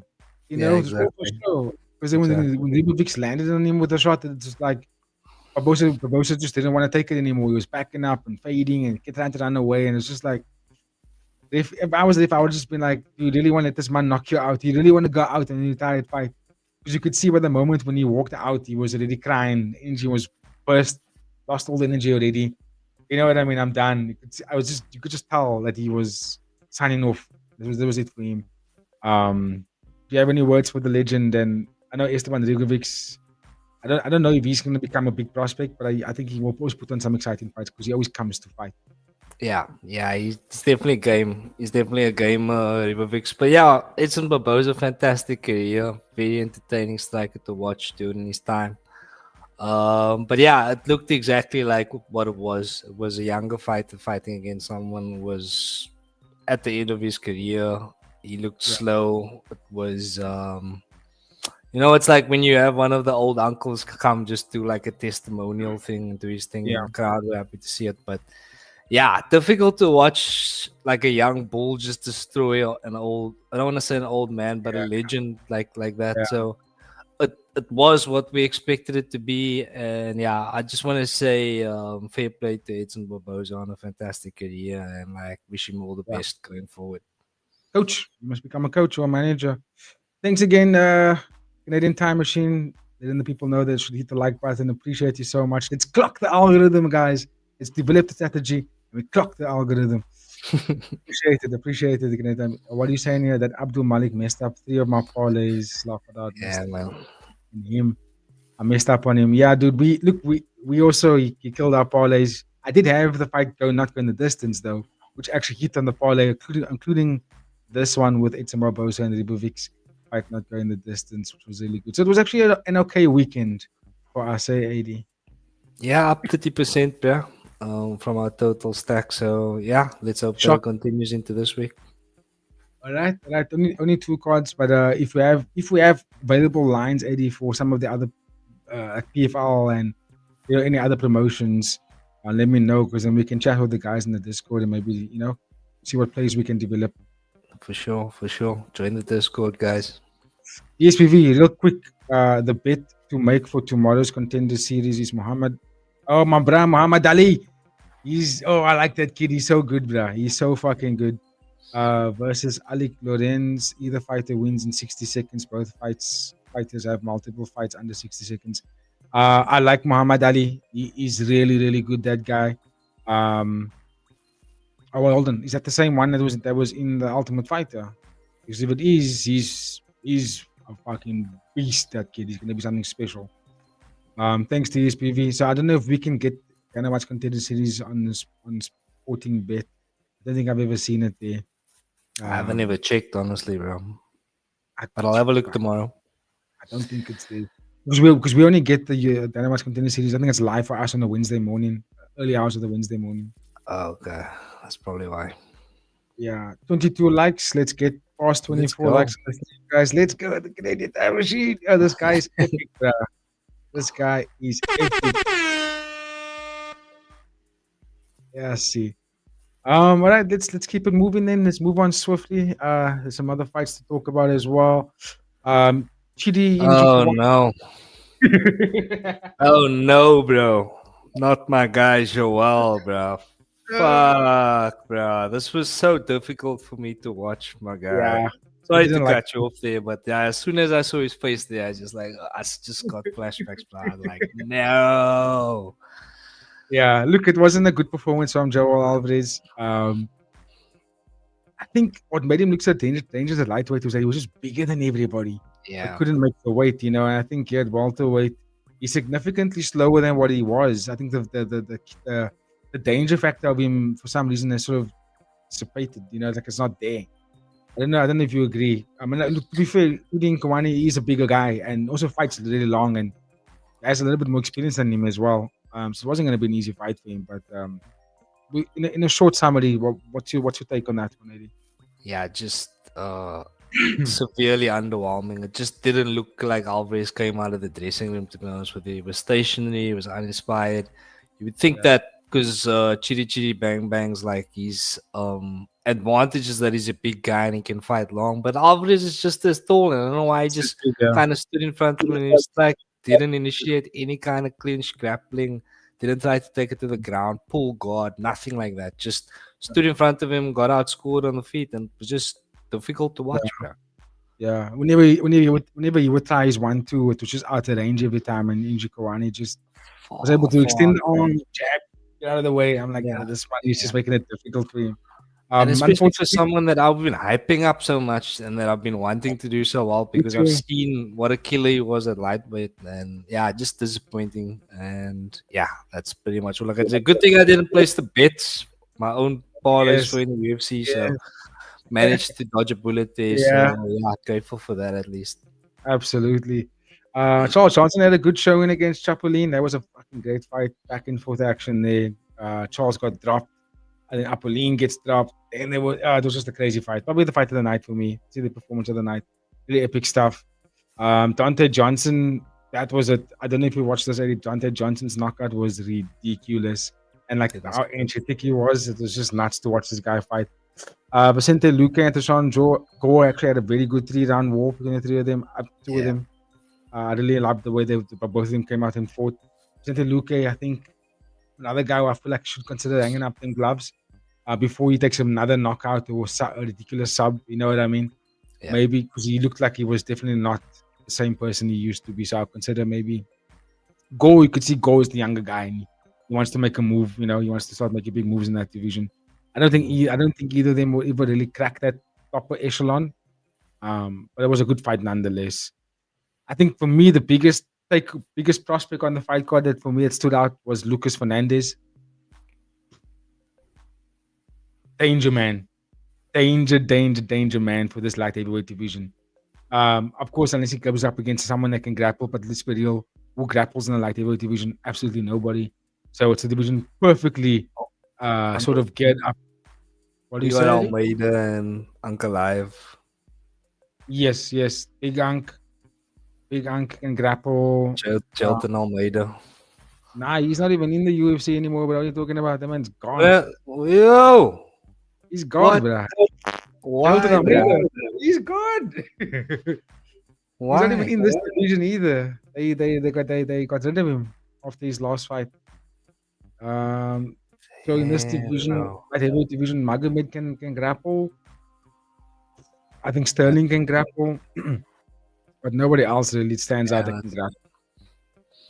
Yeah, nobody else. So it's a strikers division. It's full of strikers. So it's actually a good division for Lucas Fernandez. Next fight he fights, I'm picking him for sure, 100%. I don't care who it is, I'm picking him. Mac Daddy.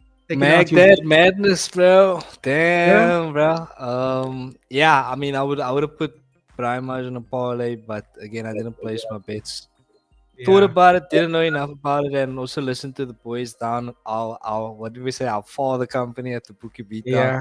Just said Neil Magdad got a late finishing in. They were saying 3rd round finish. I almost placed that pre-flop, but also that one didn't come to fruition. So I dodged quite a few bullets this week, but shout out to Neil Magny, bro. Still doing it, still getting it done, and still getting finishes, bro.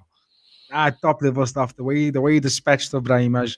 Brahimaj was aggressive in the first round, but like we know, Neil Magny, if you don't beat him within that first few rounds, dude, this man's going to come and take that neck later on. He's always going to find a way to snatch it up and tap you out with it. So he did exactly that. Turning back another young prospect is Neil Magdaddy. Well done, Magdaddy. And then obviously Odobly and Jeremiah Wells. Like, nah. What can I say? Crasher, bro. I'm sure a lot of people were crashed after this, bro. First night fight of the night, parlays are all exploded, bro. Yeah, I was upset, dude, because like, and he had 2 rounds on him, right? He had Jeremiah Wells in all sorts of trouble. 2 rounds, and then fucking third round, you could see all the blacks getting tired. Wells started cracking him a little bit more, gets him with a big overhand, right? Forces him to shoot, put him in a very good guillotine choke. And yeah, well done to Jeremiah Wells. Not that wasn't good for us, but luckily we had some other parlays that saved us. TSPV, what are you saying now? I had Lucas sub prop plus 500, so close. Lucas, yeah, Lucas had his stars choke, but he didn't engage the legs. He didn't wrap up some of what's his name? Who did he fight again? Go. He didn't wrap up Go's legs.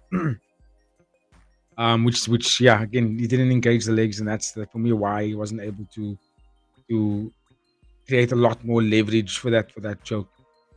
But anyway, we are gonna move on to one fight night 46, which was a fight card that I just had so much fun watching. Also, a fight card that brought the Canadian time machine to fighting with friends, and yeah, I'm also what it was is I was just hyped for Stella Hemetsberger. We are gonna go Eddie to that main event where we had Stella Hemetsberger defend a strawweight Muay Thai World Championship against Natalia Jechkova, who a lot of guys actually had on their parlays saying that she was going to get the knockout. Canadian Time Machine, Neil did it, and everyone lost faith in him. Yeah, they lost faith in the Mag Daddy. They Forgot always all do. they They forgot always about our do. goodies. But anyway, moving over to One Championships Fight Night 46. Eddie, talk to me about this main event, dude, because I was so hyped. I actually watched the fight back a few times because, dude, I think I might be in love with the gangster Stella Hemetsberger. Yeah, Give man. me It's not hard to fall in love with Stella, bro. I mean, we were talking about it all week. People were just sleeping on her, bro. I mean, we've seen how good she is in both Muay Thai and kickboxing. She was coming up against a very dangerous opponent who had a lot of accolades outside of one championship, and a lot of people, like you said, had them on their had her on their bed slip. So, yeah, but we were Stella stands all week, and she got the job done, bro. Fantastic performance. Not only getting the job done, but getting the finish, bro. Which of course broke my parlay, but just shows she's an absolute fucking gangster, bro. And you should never, ever doubt your girl again. So next time you see Stella on a card, boys, you know what to do.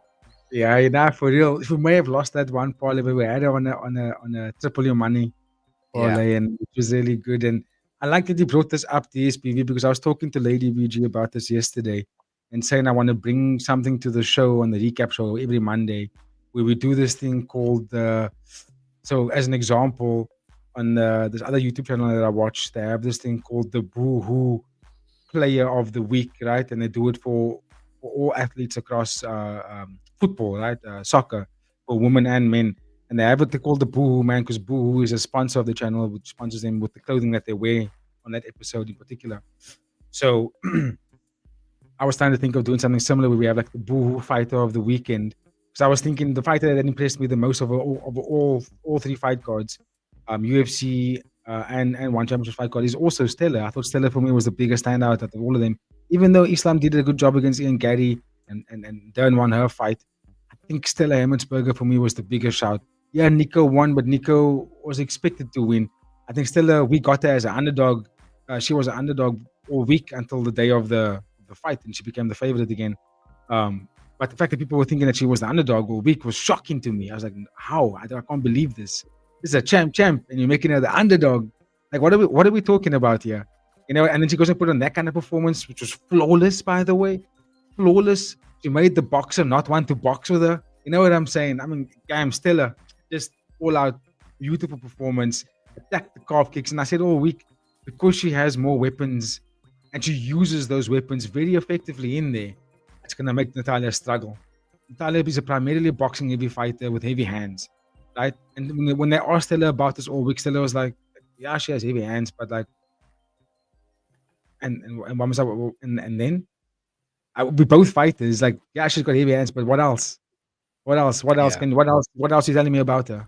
Give me more information about her. What else can she do to me? And I was like, fucking right, bruh. I love that she said that.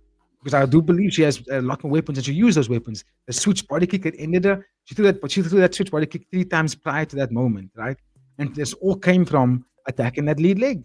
Destroyed the lead leg. And she's like, you're not going to want to fight now, bro. I just took your base out. You're done. You know what I mean? And then actually outboxed her. I was like, I cracked her with a nice right hand, elbows when she came in tight. I was just like, she used the full understanding of the game and eliminated a fighter that is as powerful as Natalia Deshkova. But just because someone was more crafty and had better weapons and used those weapons is why Stella, for me, won that fight. And yeah, I don't know who's going to beat her, bro. I don't know. Right now, I don't know who's going to beat her because also the division isn't very stacked realistically when it comes to the strawweight Muay Thai division, which is why we don't really do a lot of who next because, yeah, again, we don't have any rankings. But yeah, at the moment, hard to say who beats Stella Hemetsberger, bro. Absolutely. I mean, back to back against Jackie Bunta. Before she lost, we were saying who's going to beat Jackie. And Stella comes in and does it twice in a row. So stop sleeping on my girl Stella, guys. Over 10 rounds also. Yeah. You know, that's very impressive stuff. Natalia fought a bad game plan, in my opinion, no matter the style. She had 2 rounds in her. She should have won. Should have went for it. Yeah, we know Natalia doesn't do good in the later rounds. She wasn't going to be able to win as the fight was going to go on. That was pretty evident. But I don't think she fully committed. She looked a little bit lost. I think because remember the very first calf kick that Stella threw fucked up. Natalia's reaction was already bad from it. The first thing she did was shake out the leg, and I was like, okay, that was hard. And she didn't like it, and it actually affected the way that she fought after that. Because even when she was getting aggressive to box with Stella still won those exchanges. She had the better shots. She was cleaner and sharper with her counters. Her elbows was looking good. Natalia she couldn't figure it out. And I feel like when she wanted to go for it, it's compromised already. But Stella fights, bruh. She fights you. She doesn't just back up. You know what I mean? And play this backup game. She fights you when you come toward her. She actually puts damage on you. I mean, you know, she wouldn't have knocked Jackie down those times if she actually not fought her. You know what I'm saying? Even though I felt in their first fight with Jackie, I thought Jackie had more rounds on her there. But anyway, it's a conversation for another time. These people, if I remember correctly, Stella dropped with a body shot, but clearly she was worried about gassing. That's 2 body shot KOs. Yes, it was a body shot. It was the switch body kick, which is a iconic weapon of the Phuket Fight Cup team. Because even if you watch Lisa Rodriguez, she throws the exact same kick in multiple of her fights. It actually has a finish with one of it as well. Switch body kick with a left foot, bang! They love that weapon, and they throw it with a lot of power as well. I mean, Natalia's face. I watched the fight back. Natalia's face was comical. The way she just. Like you could see the air was sucked out of her, bro. She had no more, as we say in South Africa, the wind is uit. Skop the wind uit, bro. They kicked the wind out of her, is what happened there. Them were the fights I found you guys channel. Yes, exactly. That was what made the fight cards really amazing, was that we got to see the Canadian Time Machine make his debut. Yeah, Fighting with Friends. Much love, bro. Much love. Stella had multiple ways to win, whereas Natalia had one, and she didn't even try to take it exactly. That's what I actually said to ESR on X when he was talking about the fight. Explained it exactly like that. Is that she didn't show Stella a lot of different weapons. You know, like Jackie, when Jackie fought her, Jackie would throw elbows and kick and box and hit body shots and throw different things and made it a bit of a competitive fight. Natalia just only showed her the hands, and that's why Stella was like, and what about the hands? I also punch hard. In fact, Stella looked a little bit bigger than her. But yeah, great performance from Stella Hemetsberger. Amazing stuff. Definitely for me, the boo-hoo fighter of the weekend, if you will. We will workshop the name. Once we get a sponsor, bro.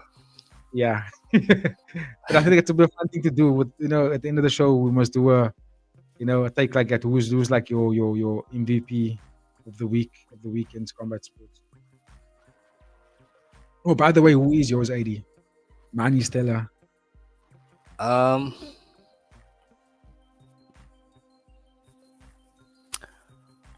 It's a tough one, bro. I mean, it would definitely be Stella. Nico Carrillo, the next guy we're going to talk about, might be one of them as well, making his kickboxing debut against a very tricky opponent. But I mean, as it might be a bit of a kind of cop out here, but I gotta say Islam Makhachev, bro. Bigger Okay. stage again. Yeah. It wasn't a great performance, but he got the job done. Broke Facts. Anderson Silva's record. Facts. And once again, he's making himself more and more like you can't deny him anymore. Like, he's Mm. making himself more and more Best.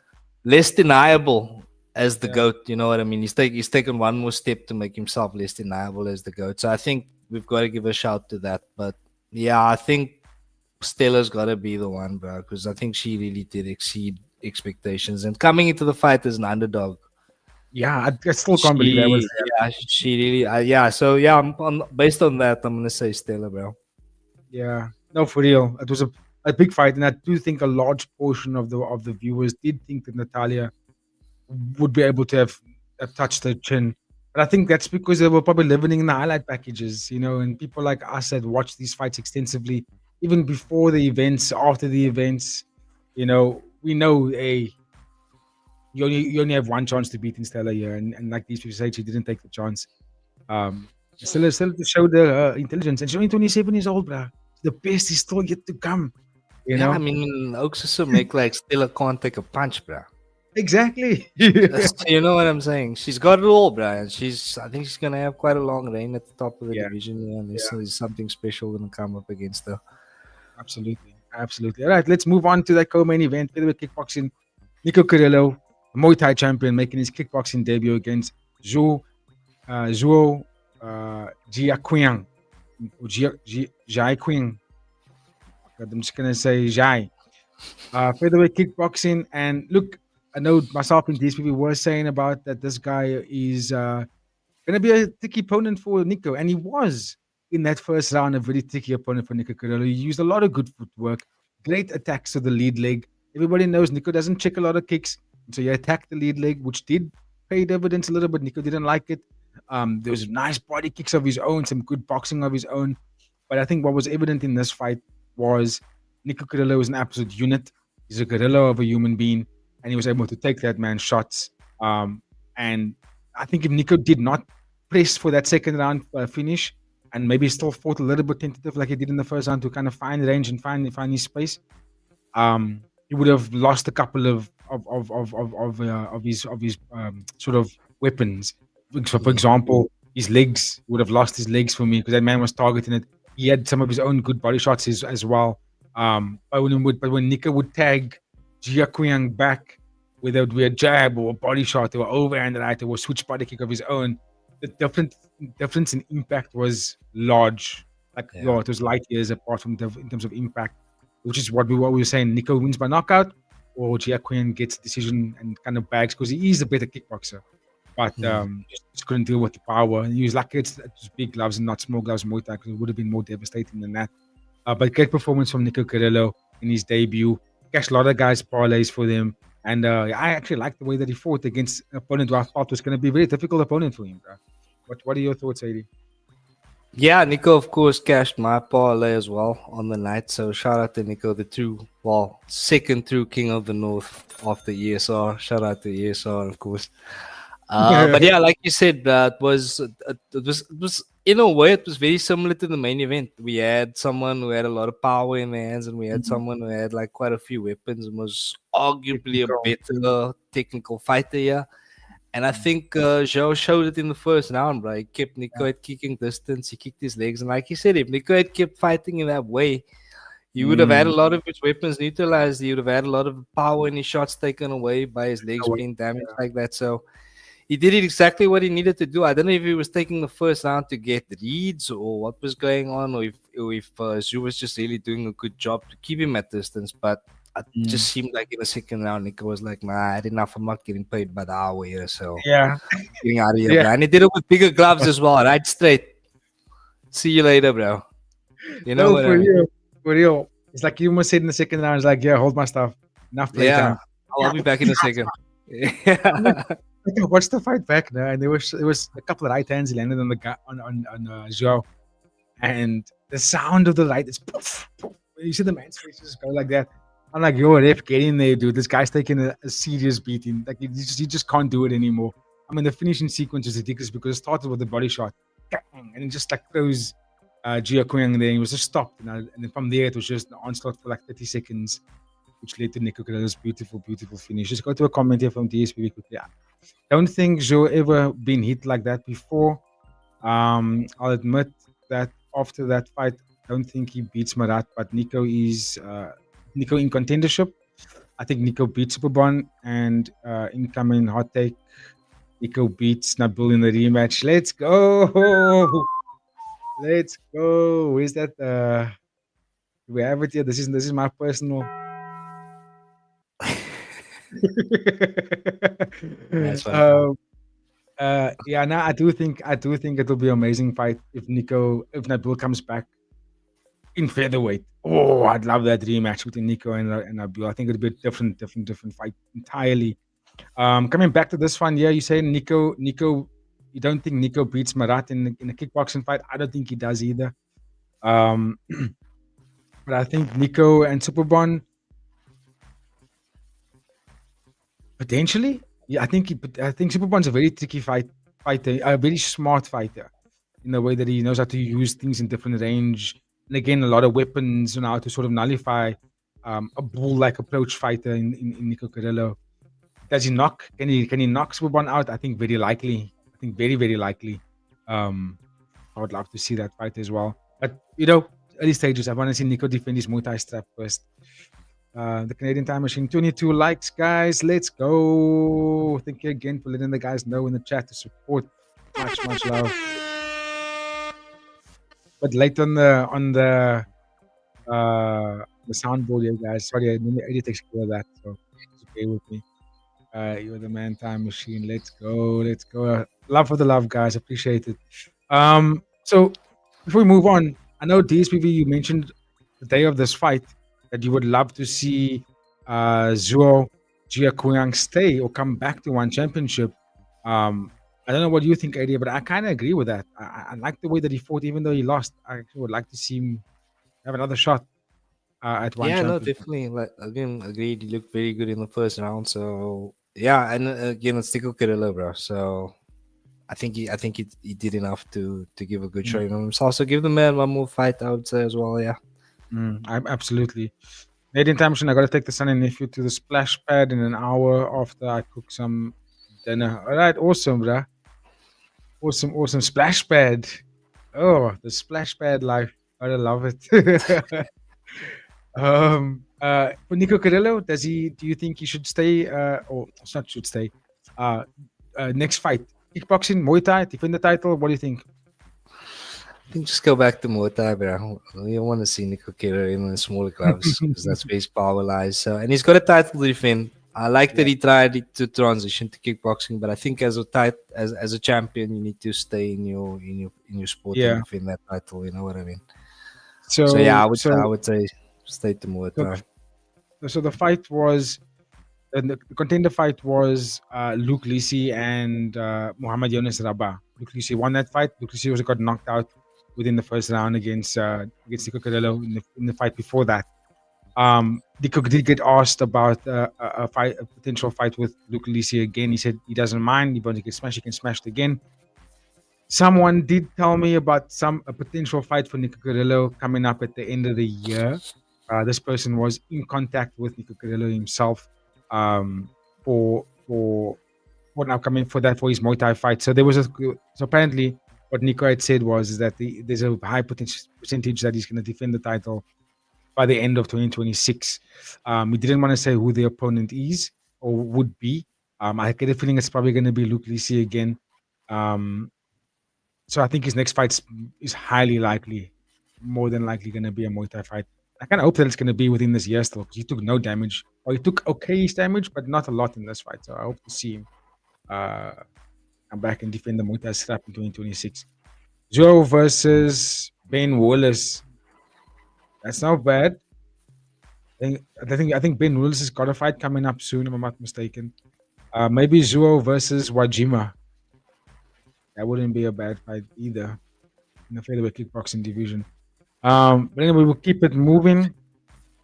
Jean-Lo Marc Sangiao versus Marcos Aurelio. And this fight also didn't last very long. It was, I think, under a minute or just over a minute it was.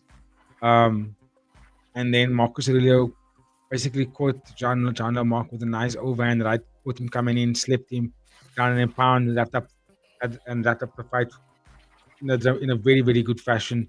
And gets a bonus, I think. What's your thoughts, AD? Because are we seeing a potential prospect for the bantamweight division here? We have Ali Bek as the champion. We got Ink Oglu Baturkur.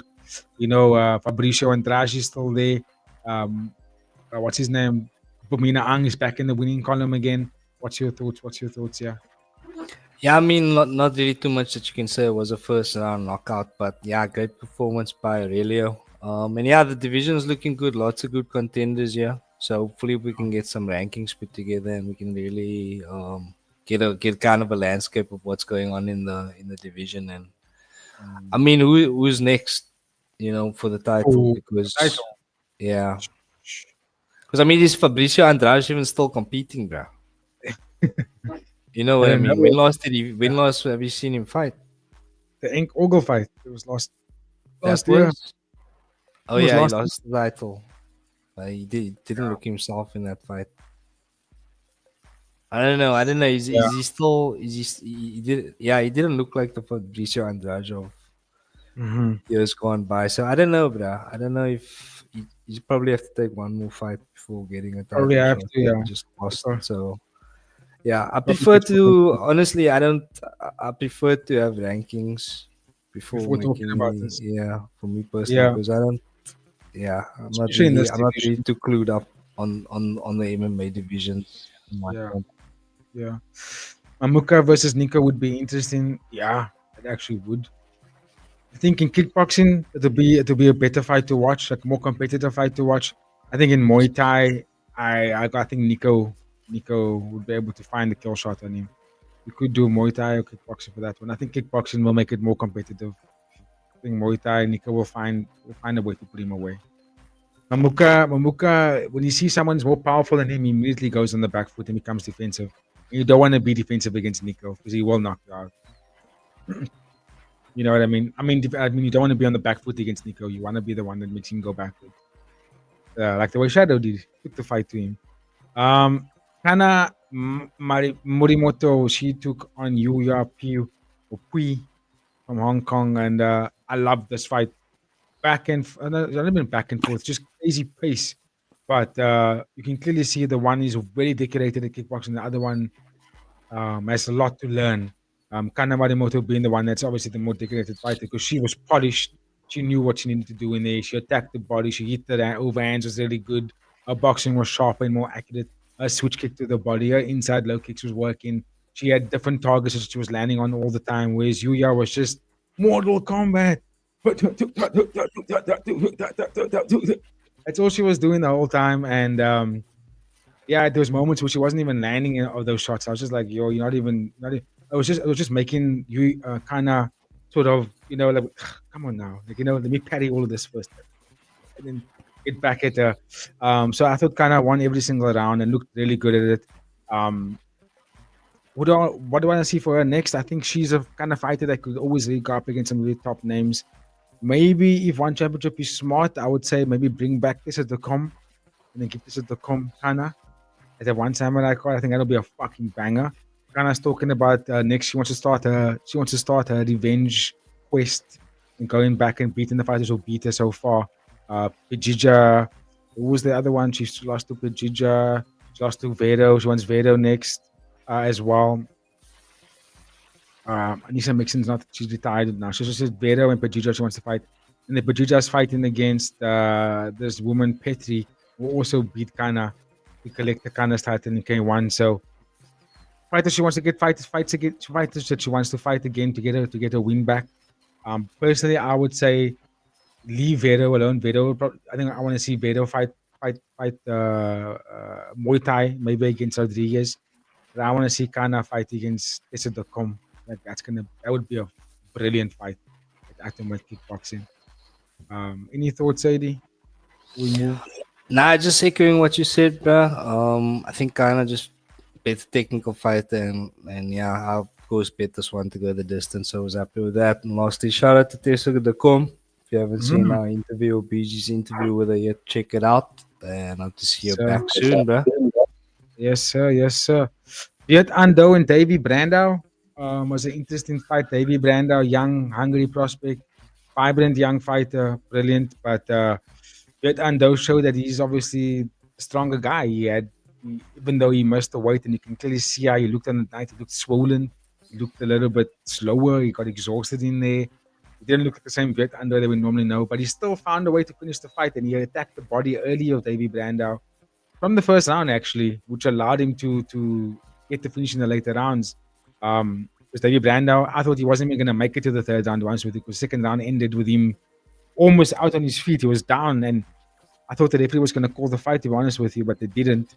And they went into the third, and Viet Ando ended up finishing the fight with, again, boxing, attacking the body, throwing some high kicks. I think there were 2 knockdowns in this fight, if I'm not mistaken. But yeah, Viet Ando at the end of the day pulled through because of the experience and power. Um, what do you say, AD, of Viet Ando's? Yeah, I know, absolutely echo the sentiments there, BG. I just Mhm. want to give a shout out to my boy Viet Ando, who was also, of course, on the parlay. And anyone that Mm. knows I'm, of course, 17% Vietnamese. So shout out to my Vietnamese homeboys. Xin chào. I love it, love it. Viet Ando must have been injured. The apology said it was cancelled. He missed hydration. Seemed protective of his rib.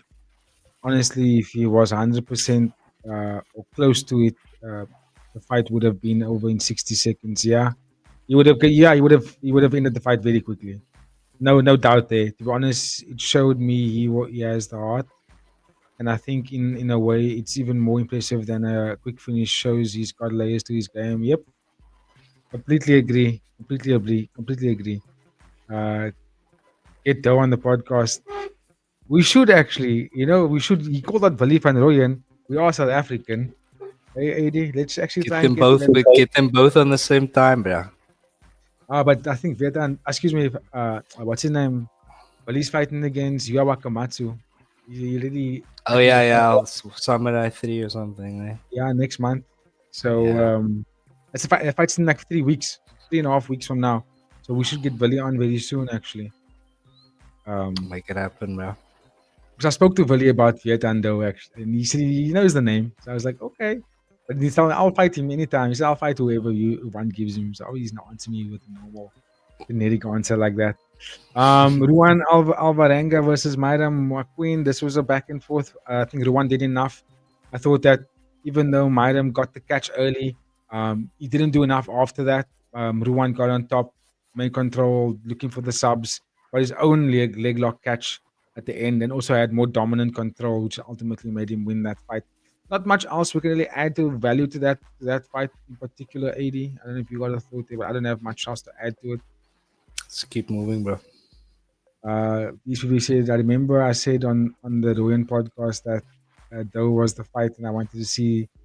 Then he called him out, laugh out loud. Yeah, and he wouldn't. He just said I would fight whoever. And then I asked him about it after Vet and Doe called Billy out, and then Billy just said, "Yeah, of course, if he wants to fight, we can fight, but I'll do whatever one champion says." And then he gets Yawakamatsu, and I was like, okay, yeah, it's fine, it's fine. Natalie Salcedo fought against Magdalena Siban. Magdalena Siban, this was a very much a one-sided fight.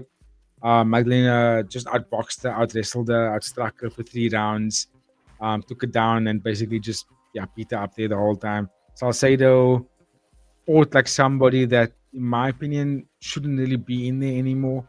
I don't think she brings that much value to a sense of, a contendership. Like she fought Chihiro Sawada and lost. Now he fought against Magdalena, who's making a debut. Yes, I know she's on a massive win streak, but arguably still very fresh to the sport. She even said it herself in the post-fight interview with Nick Atkin. That's like she's just very new to this whole thing, so it's just patient about her growth. So for me, that's a sign for Sasaido to consider, getting out of there. And then finally, AD Dimitri Koftin versus Dennis Souza. I want to give this one to you because I think you were gonna go with Koftin, so I kind of steered you into not taking that and say maybe go the distance instead. And if I did go the distance, what's your thoughts, bro? Because I think it was a very good fight. Yeah, that's pretty much the story of the fight, bro. I think Compton took the fight on short notice He did. as well. So you could see towards the end that he wasn't really, he didn't have a full camp. So thanks for the call there. And I did, of course, go the distance, which was also part of the three-legger that they did for the weekend. So when BG speaks, you'll better listen.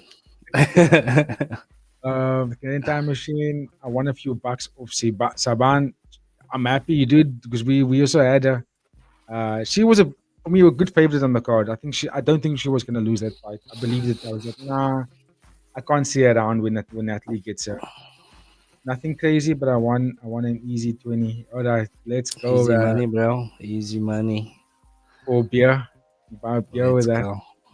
Yeah, couple of beer. All right, we're gonna quickly, swiftly move on to Friday Fights 166. Not gonna spend a lot of time here, guys. Just gonna talk about a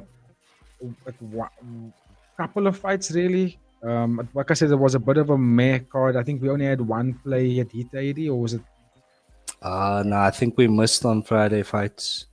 Oh yes, we missed. If I remember correctly. I think you can even just bring up the bet slips, brother, in the Discord. So if you want to show the people exactly what happened, I will do that. No, yeah. But I'm gonna hop off, bro. I gotta go. Okay. Got some domestic responsibilities I need to handle. Yeah. do your thing, bro. But shout out to the chat and all the FWF. Shout out to you, BG, and I'll see you guys later on in the week. Thanks, guys. Have a good one. Cheers, guys. Let's go one more time for the Adrians. Let's go. One more time. Yo, Adrian. Yo, Adrian. Yo, Adrian. Yo, Adrian. Yo, Adrian. Yo, Adrian. We did it.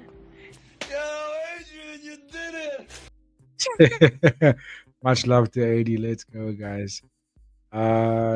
DSPB, this week's Friday Fights kind of made too, if I'm being honest.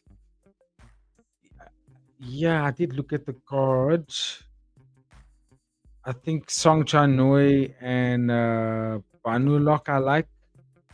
I like Dead One Lek and Kung Suk. I think that's a good fight.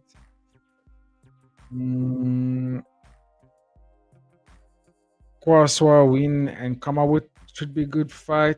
Yeah, I think that's about it. Ploijan and Georgia Peropan maybe should be an interesting fight as well. I think Ploijan wins that fight. But yeah, it is a meh card. I'm not gonna lie. It is a meh card. Not a lot of value here for me, boys. To be honest with you, not a lot of value. Not a lot of opportunities to make money here. Gonna play it very light this weekend. Gonna play it very light. But anyway, so let's just quickly breeze over this fight cards. Right? I think let's start at the top here. Kunpanoi and Panpadesh, because we are approaching 8 o'clock for me now, so we're almost 2 hours into this recap. Not complaining, but I need to also get some Z's, you know what I'm saying? Kunpan and Panpadesh have fought to a unanimous decision win for Panpadesh. I thought he did enough to win. He had the bigger shots, he had the bigger heart. Kunpan couldn't really get himself going. He couldn't really get successful range and the rhythm with the body kicks that he wanted to set up. Couldn't really find his reach and where he could sustain that kind of pressure in that sort of spaces. And I think Panpadesh's nature of how he keeps moving in and out, and he's always side to side, and he's never really standing still, was why it was difficult for Kunpan to sort of settle and find rhythm on him. And Panpadesh, whenever he would go forward, he would always land these cleaner techniques, which for me ultimately won him the fight. And it wasn't like a crazy fight in terms of like match it happening, but it was a technical battle. And we always knew it was going to be a technical battle between these guys. So I give a lot of respect to Panpadesh winning the fight. It's a good thing I didn't take any picks there. I felt that Kunpan's height and volume would have maybe, would have made it a bit more difficult for Panpadesh, but yeah, it didn't actually make any factor in it at all. So yeah, well done to Panpadesh. The co-main event was actually a fun fight between Tenkrian Krai and Abdesimir Rechnimi. We got a comment here. Kneeling Denk would show levels in this fight. Rechnimi is dangerous, but won't reach that Super Saiyan level yet. New.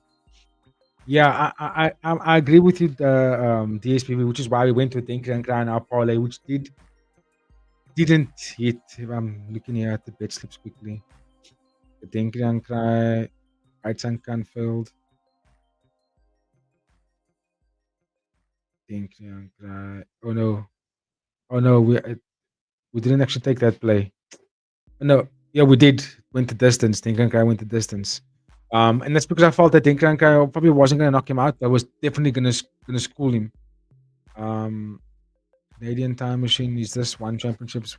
Is this one card? Yes, this is the one championship card now. We're closing the show with recapping the Friday fights card. We just did the one fight night card. Now we're doing the one Friday fights and the inner circle. So Denkrian Cry had Abdesami Rechnimi. And I agree with you, DSP. I think Rechnimi is definitely a dangerous prospect. He's you can see he's got the killer instinct in him for sure. But he's only 19 years old. I think he's very green in his career right now. I think over time he's going to be really good. He reminds me of like a Muhammad Tawfiq, but with a little bit more. Like Tawfiq's more experienced and he has a bit better understanding of what to do in there. Whereas Nimi, I don't know, he either knocks you out or he doesn't, and then you beat him. And Tinker and Cry kind of showed us that he has the levels of the game by, he was using very good body kicks. He was timing Nimi's aggression with good counter attacks when he would come forward with an elbow. Attacked him with a very good elbow actually in the first round. And I think over the course of the fight, Tinker and Cry kind of just managed him. He managed the danger by not taking any shots and actively taking out Nimi's body with body kicks and timed it every single time he came in with knees as well, which ultimately winning the fight to an unanimous decision, which I think was the correct pick.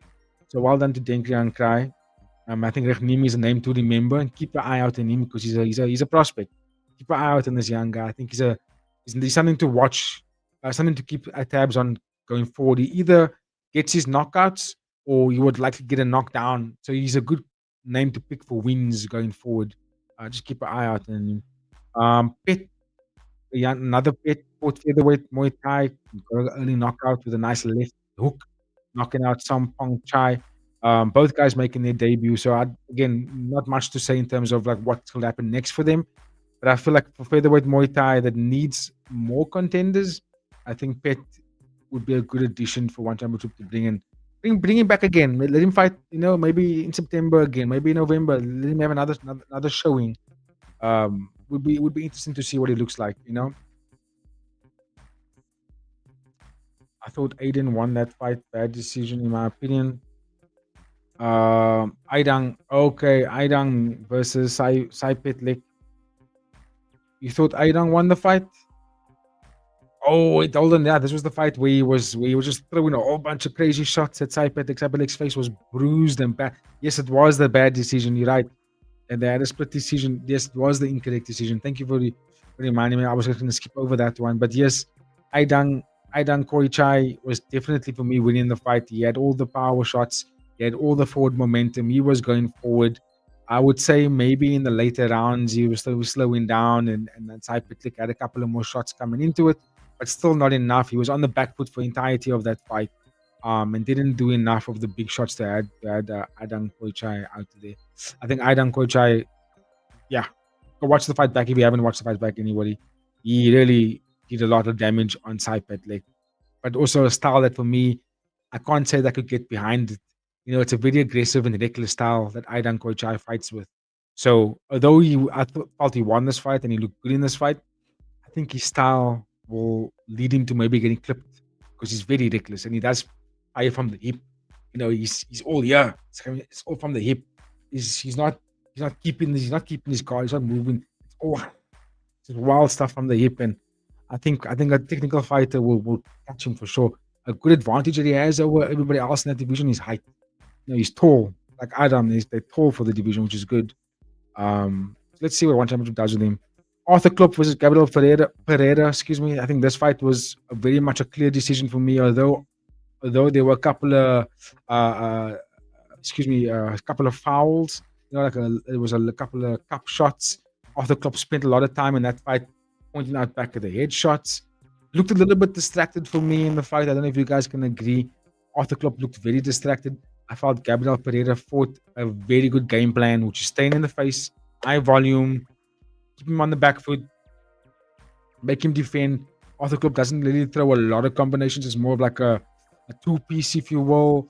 But hard low kicks, hard body kicks, he will throw something like that. But like his boxing was out of range a lot of the time. He couldn't really catch Gabriel. He didn't look good. He looked off. He looked off.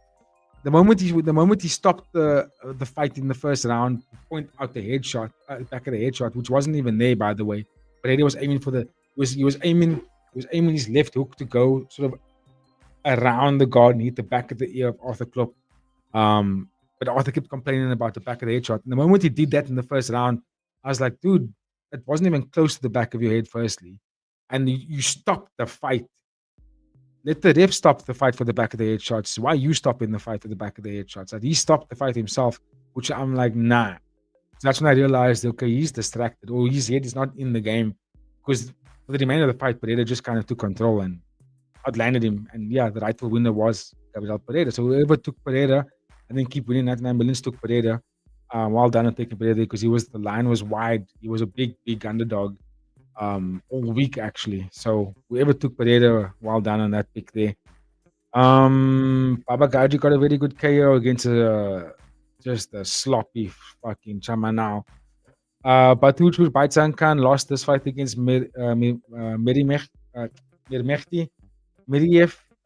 This fight was a little bit boring to watch, I'm not gonna lie. Meriev just out-grappled Baitsankan for 3 rounds, held him on the ground for literally 15 minutes. Guys didn't really do anything else. That's all we saw was just 15 minutes of a control time. So yeah, not much you can say there. Nongpa Sai versus Zainab Sintintas was a really good fight. Zainab was obviously very aggressive, coming forward, fought hard, but Nongpa Sai was smart on the back foot and utilized very good game plan in terms of elbow counters and then a lot of body kicks to disrupt Zainab. And actually caught her cleanly a lot of the times where Zainab, although she was aggressive and had a lot of pressure game, she wasn't successful at actually getting Nongpa Sai to stop where she could land something big. I think Nongpa Sai was smart in this fight. And whenever Nongpa Sai was up against the ropes, she would just clinch her, reset the positions, get back to work, eat these body kicks. Yeah, fought a very good game plan and deserved to win the fight, in my opinion. So well done to Nongpa Sai there. And cracked one of my parlays. I had Zainab on the parlay. But yeah, well done to Nongpa Sai. I'm not upset about that one. The Canadian Time Machine, I did a community post on my channel asking my 1,197 subs to subscribe to Fighting with Friends. Are you serious? Much fucking love. Oh, sorry about that. I appreciate the Canadian Time Machine, bro. That is absolutely epic. Let's get into a little bit of a private chat, you and myself. If you are available this week, bro. Let's talk about maybe some future collaborative work together, bro. I'd love for us to. You're doing something amazing here, and I really do appreciate it. And I want to be able to give back. You know what I mean? And you've got a YouTube channel as well. Let's see if we can do some collaborative work. It'll be awesome. I'm not going to talk about this fight between Chi Lu Lee and Kenya Yamada. It's too amateur for me to sit there and pretend that I'm hyped about it because I'm not hyped about that fight. It was too amateur-esque. So if you want to watch a comical fight, go watch this fight back. Very, very comical fight. But this is the fight I really want to talk about. These two fights in particular. I want to talk about these two fights in particular, and I'm going to close the show there because these people asked me about the Wan Chan Noi fight versus Pet Nam Kong. And on this entire fight card, this was actually the most, I would say, I find the correct sentence here. This fight had the highest level of Muay Thai out of all the fights on the fight card for me. Like, these guys put on the best show.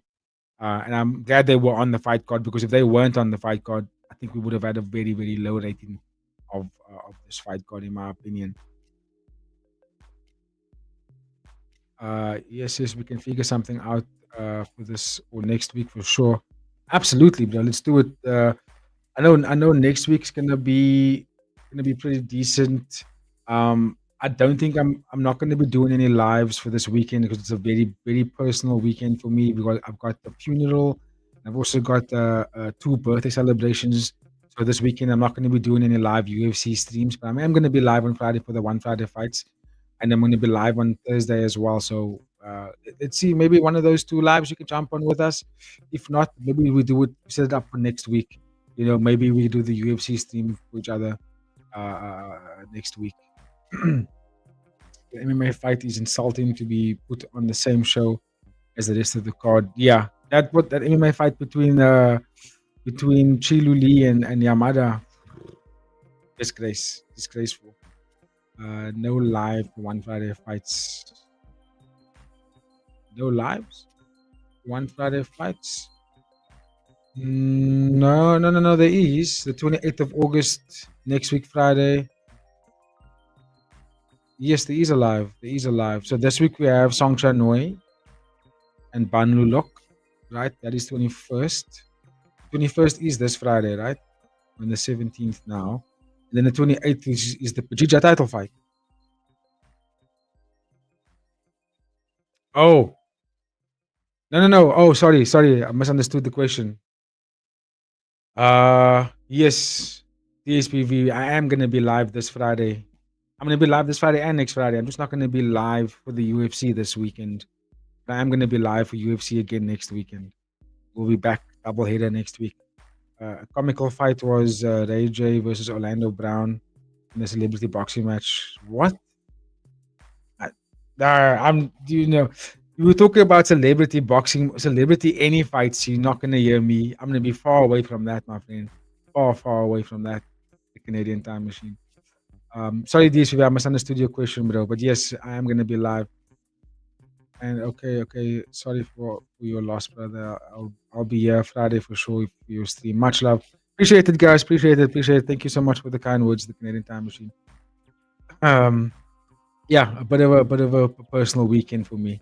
YouTube what was I YouTube the weekend shenanigans. It was a wild funny fight. Maybe I'll watch it back. But yeah, I don't like the celebrity stuff. Anderson Silva's son versus Kimbo Slice's son this weekend. Which day is that, DSPV? Again, I'm gonna be so away from combat this weekend. I'm not gonna even be close to my computer come this weekend. But again, I will be live with you guys on Friday for sure. You will definitely see me live this Friday. But let me talk about this fight between Wan Chan Wei and Pet Nam Kong. I'm going to preface this now by letting you guys know I didn't watch the fight back a second time. So everything I'm going off now is literally just watching the fight the first time and then watching some highlights. So I didn't actually watch the full fight like I normally do. So going off this fight, I thought the first round for me was Pet Nam Kong. He won the first round. I think that was the easiest round to score because Wan Chan Wei didn't get going in that first round. In fact, he didn't throw enough. I think he threw a total of 10 strikes. Might even be under that. He didn't really get himself going. He was mainly just taking leads, trying to find the range. While he was doing that, Pet Nam Kong used his height advantage.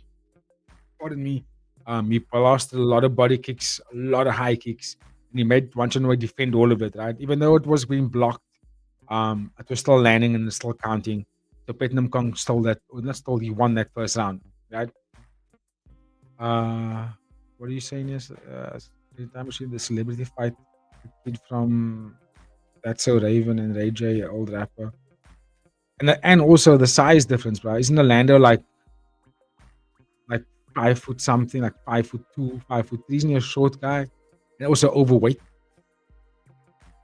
And Ray J is he's just the ultimate troller. He trolls everybody, bro. So yeah, I respect combat, right? I respect and love combat sports. And like watching these celebrity fights just for me is like spitting on someone's face while they're down. It doesn't sit well with me. But anyway, so yeah, I think that's what happened in that first round. I think Wan Chan Wei gave that first round away and didn't get going. I thought the second round was all his, right?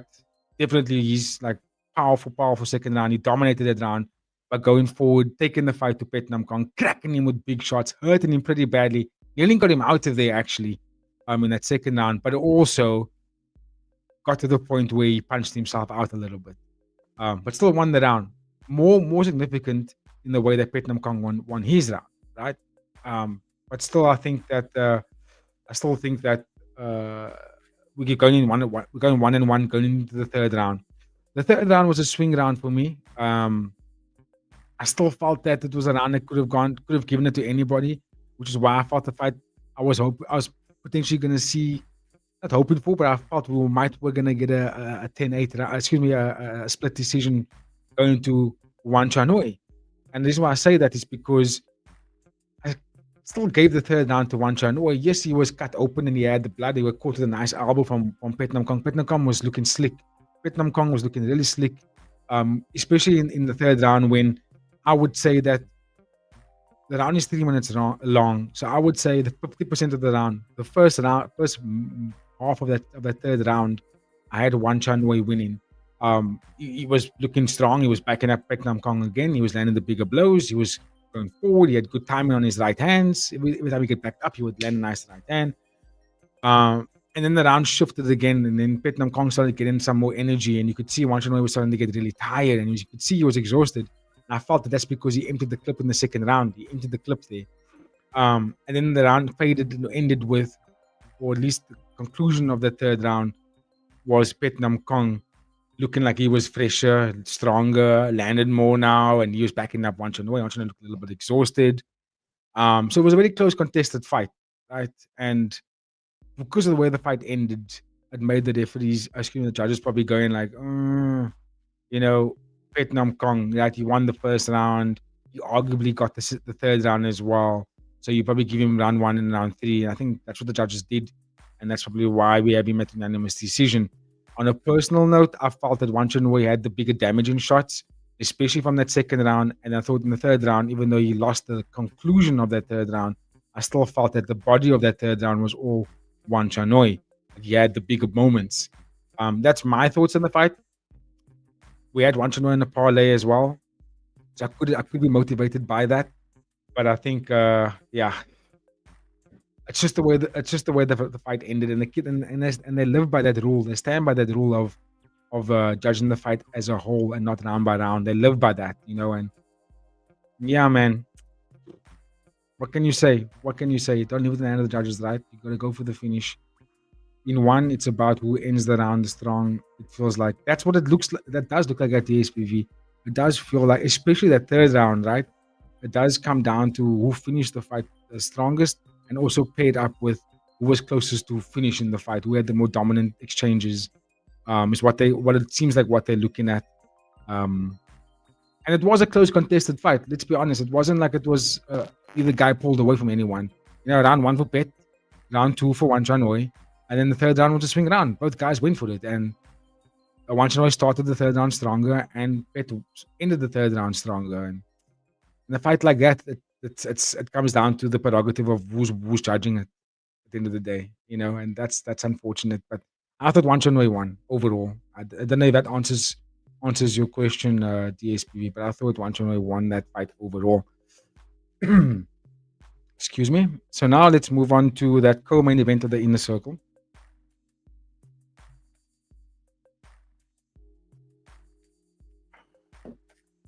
Co-main event of the Inner Circle, we had King Sanglek, who cashed in on one of our parlays against Dimitri Ramos in the bantamweight division, and this was actually a really good fight for as long as it lasted. And I like that. I'm saying that just because fair play to Dimitri, right? I didn't think he was going to win the fight at all. I didn't think he was going to be close to winning the fight at all, outside of a potential, catching King Sanglek, because he does have a little bit of a weaker chin. But I would say King Sanglek in flyweight, you can knock him out there. He depletes himself to make that weight class. And I think King Sanglek in bantamweight is a different breed. He's a much better fighter. I don't think he's going to be a champion in this division, but I do think that he's a guy that will put on dangerous fights for his opponents in this division. And Ramos tried to fight him. We always just knew that the fighter with the more experience in this setting, the better weaponry, bigger array of weapons to choose from, was going to win the fight, and that was King Sanglek, and he used that, right? He gave the first round was a little bit closely contested, and then the second round was just completely different. So we marched him down, put the hurt on him, body shot the fuck out of him, and ended the fight pretty quickly in that second round. So well done to King Sanglek. It doesn't say much about like where he goes, because it's an expected win for him. for King Sang-Lek. But I hope that he stays at bantamweight. I don't want to see him attempt a flyweight fight. Look at Nontachai. You know what I mean? I said this whole time, please don't make this guy fight a bantamweight fight again. Featherweight is where it's at for him. He tries to make a bantamweight fight, doesn't even make the weigh-ins at all, and you know, proof is in the pudding. Same thing with King Sang-Lek. Stay at bantamweight. Yeah, I agree. Wan Chunwei got too long and to get going. He did. He was a bit too patient. I felt that when he does get going, look what he did. He won that second round, but then he didn't manage his stamina in that second round. He went all out. I felt that if he had just managed himself a little bit better, he would have had a better third round as well. DSPV wanted to get this in before the end of the show. Playing hands for our favorite Surya Nick. Absolutely. Thanks for reminding me, DSPV. We have to say big blessings and praise go out to Surya Nick. I saw that he actually looked okay at the hospital, which is good signs. It was very hard to see that information online. I couldn't believe what I was looking at. I was like, why this guy? Of all guys, why Surya Nick? Not him. He does not deserve something like that. And all the praise and all the love and all the good thoughts. Put it out into the ether. Put it out into the energy of the world for one of my favorites to get healed up nicely. And hopefully he can make it back into the squared circle of one championship because he's such a crazy fighter. What a fan favorite, and who knows what he looks like after a knock from a minibus. You know what I mean? Like, I remember when I was back in my youth, I remember one of my neighbors at the time. I think I was about 6 or 7 years old, and he was about 5. And we were I didn't know our lives a bit older. I think I could have been about 9, and he was about 7 years old, 7 or 8 years old. And we were riding our bicycles in the road, and a crazy guy came driving his car down the residential area, but he was speeding like super fast. And I could hear the car, and so I got on my bicycle and I drove it into the driveway. And as I turned around to call my friend and say, "Hey, you gotta come!" I turned around, and the first thing I see is the bike. Boom, 20 meters into the sky. Bike goes. My friend flies to the one side of the road, splits a whole gash over his head like that. I was just like, what the fuck? Got smashed by a car, little kid this high. You know what I mean? It's scary. So, and she only got punched. Got knocked by a minibus. Never mind a car, a fucking minibus, bro. So hopefully he recovers healthily and we get to see him back. Who knows? I'm quite skeptical on it. He was supposed to fight this week. No one tougher than Suri. If anything, I fear for a taxi in collision. Yeah, dude. I mean, did you see? I'm sure you saw the pictures. The taxi had some serious dents to it. I don't know what Suri Nick is made out of. Honestly, that guy is just a different type of human being, different breed. He's got adamantium in his skeleton, on his skeleton. But yeah, well done to King Sang-Lek. For Dimitri Ramos, do I want to see him come back to one championship? I don't know. The bantamweight is a scary division. I'm not so sure what he brings to the game because he's also fairly new to the game of Muay Thai. Like I watched some of the tape on him and looks like it's semi-pro fights. But anyway, Pet Kaukradong and Vadzim. Yeah, Pet won. Wasn't the most eventful fight, but he won. Bakcho fought really well against Pet Supan. That was actually an entertaining fight. I thought Bakcho did really well. He's someone to keep an eye on that atomweight division. I think he could be a guy that puts on some really exciting fights for one championship in the atomweight division. He's tall, he's rangy, he's aggressive, he's fast, he's accurate. I like it. I like what I saw from him in that fight. And he had to go 3 rounds, right? So we got to see him in more time, more ring time. Got to learn a little bit more about him. I think this guy is something. Again, I'm going to keep an eye on him going forward. Potential. I don't know what the term is, but a potential fighter that could bring us money. You know, I'll probably bet on him in the future. Then Nong Nook beat Saya Ito, which I had a feeling, which is why I took Saya Ito off the parlay. I had a feeling about this DSPV because I know you and I both were talking about Saya. But then the day before the day of the fight, that morning of the fight, I remember I told AD, I said, dude, let's take her off the parlay. He says, why? I said, I get the feeling she's gonna lose here. I think Nonguk's gonna be game to fight her and be stronger than her, be more conditioned than she is. And Nonguk was. She was better and stronger and had more intensity than Saya in that fight, and won the fight by unanimous decision, by outboxing her, outstriking her, out knee, out clinching, doing all the things, using her reach advantage as well. What a good fight. I like the performance. He beat a very, very decorated fighter in Saya Ito in terms of how many belts she's holding. So yeah, she beat the WBC champion as well, an ISKA champion. So well done to Nonguk there. What are you saying, DSPV? I think Bak Cho is pretty good. It was a rematch, so they are 1-1 now. Petsupan pretty decorated himself. Okay, I know he didn't say himself, but all right. So because I didn't know which this Petsupan. I'm sure it wasn't the guy who fought a few weeks ago. So yeah, that was a very good fight between the two of them. I really enjoyed it. I'd like to see Bak Cho again.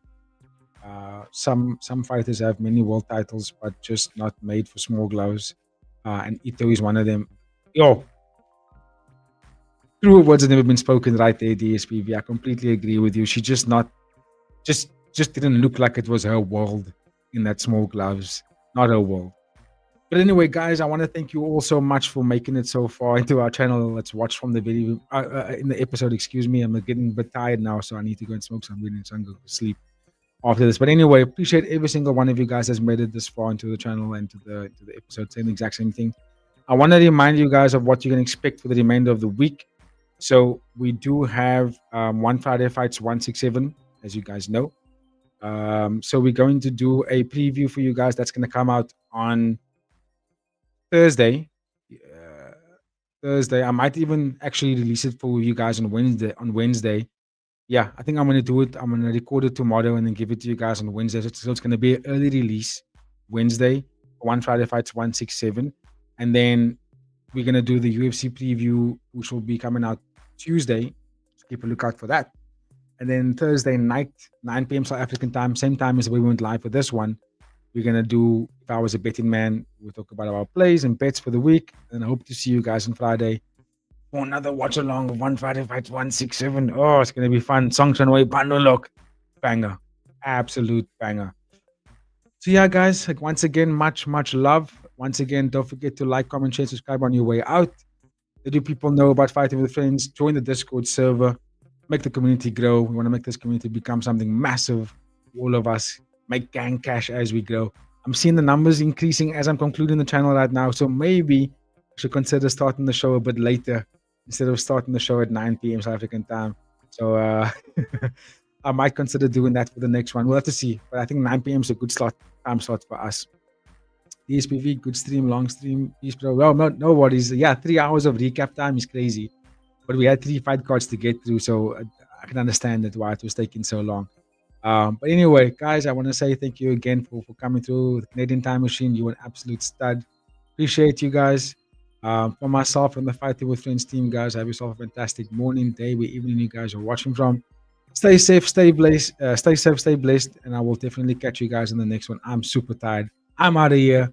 I'll see you guys. Cheers.